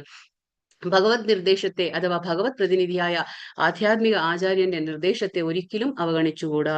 അപ്പൊ ഈ ഭഗവാൻ ഭഗവത്ഗീതയിൽ പറഞ്ഞിരിക്കുന്നത് എല്ലാം എന്താണ്? ഉപദേശങ്ങളാണ്. അത് ആർക്കാണ്? നമുക്ക് എല്ലാവർക്കും. കാരണം ഇത് ഭഗവാൻ അർജുനനെ ഒരു എന്താ പറയാ നമ്മുടെ എല്ലാം പ്രതിനിധീകരിക്കുകയാണ് അർജുനൻ. അപ്പൊ ഭഗവാൻ അർജുനനെ മുൻനിർത്തിക്കൊണ്ട് നമുക്കും കൂടി തരുന്ന ഉപദേശങ്ങളാണ് ഇതൊക്കെ. അപ്പൊ ഭഗവാന്റെ നിർദ്ദേശത്തെ, അല്ലെങ്കിൽ നമ്മുടെ ആത്മീയ ഗുരു അല്ലെങ്കിൽ നമ്മുടെ ആത്മീയ ആചാര്യന്റെ നിർദ്ദേശങ്ങളെ ഒക്കെ നമ്മൾ എന്താണ്? അവഗണിക്കാൻ പാടില്ല.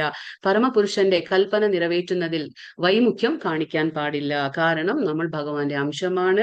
ആ ഭഗവാന്റെ അംശം എന്താണ്? ഭഗവാനെ എപ്പോഴും ആദേശങ്ങളെ പാലിക്കുക എന്നുള്ളതാണ് അതിന്റെ ധർമ്മം. അപ്പൊ അതിൽ വൈമുഖ്യം കാണിക്കാൻ പാടില്ല. ഭഗവത് ആജ്ഞ നിർവഹിക്കുന്നവർ എന്താണ്? ഏത് അവസരത്തിലും സുരക്ഷിതരായിരിക്കും. അപ്പൊ നമുക്ക് പേടിക്കാനില്ല.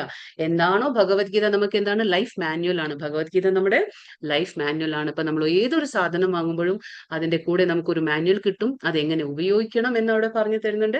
അതുപോലെ തന്നെ ഭഗവത്ഗീത നമ്മുടെ ഒരു ലൈഫ് മാനുവൽ ആണ്.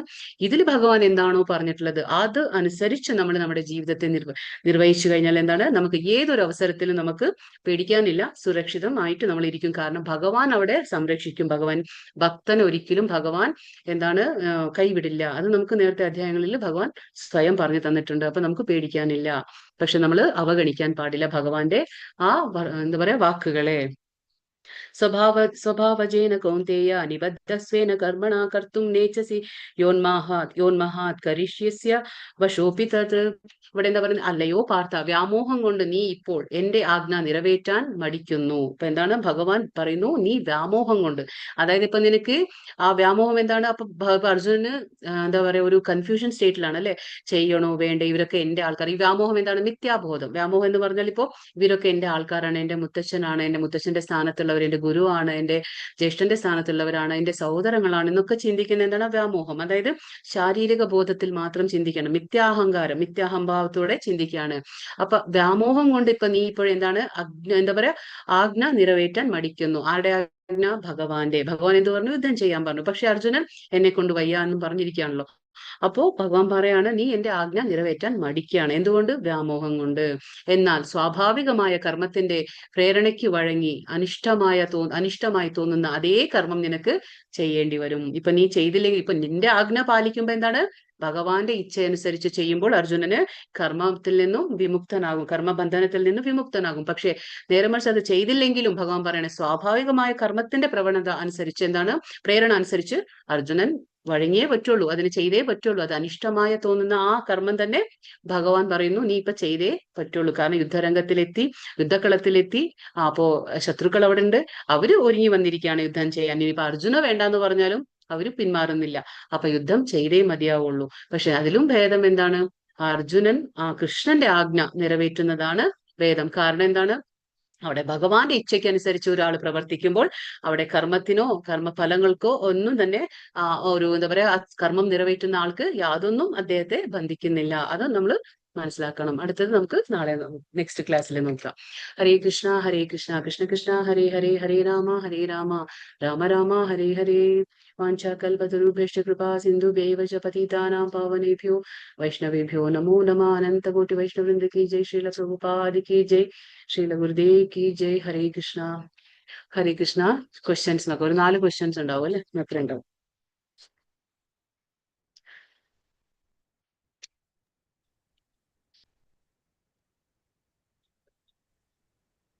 വായിച്ചോളൂ. എവിടെ നിന്ന് നിർത്തിയ? 33 അല്ലെ? അവ്യഭിചാരിണ്യ എന്ന വാക്കുകൊണ്ട് ഉദ്ദേശിക്കുന്നത്? അവ്യഭിചാരിണ്യ എന്ന് പറഞ്ഞാൽ എന്താണ്? കൃഷ്ണാബോധത്തിൽ മുഴുകിയിരിക്കുന്നത് മറ്റ് പ്രവൃത്തികൾ വ്യതിചലിക്കില്ല, അതാണ് വ്യതിചലിക്കുന്നില്ല. കൃഷ്ണാബോധത്തിൽ മുഴുകിയിരിക്കുന്ന ആള് മറ്റുള്ള പ്രവർത്തനങ്ങളിൽ നിന്ന് വ്യതിചലിക്കുന്നില്ല. അതാൽ 3 ഗുണത്തിലുള്ള നിശ്ചയം. 3 ഗുണത്തിലുള്ള നിശ്ചയം.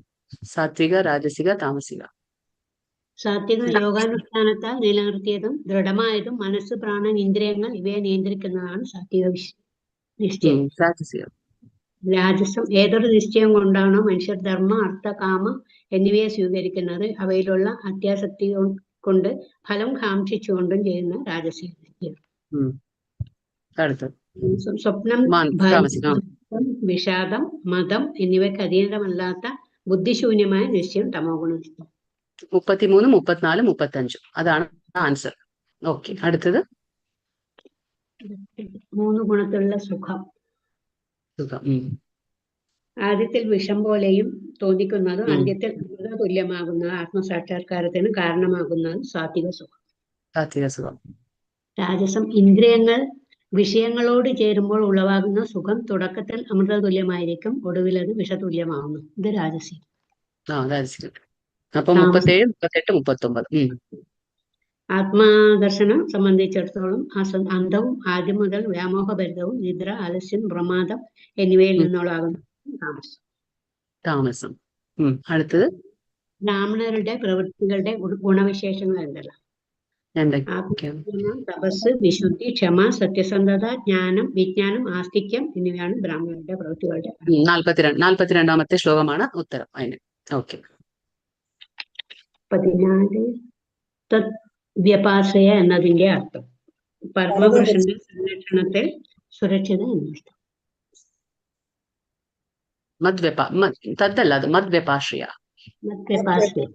മദ്വ്യപാശ്രയ പരമപുരുഷന്റെ സംരക്ഷണത്തിൽ 56ാമത്തെ ശ്ലോകത്തിൽ വരുന്നുണ്ട്.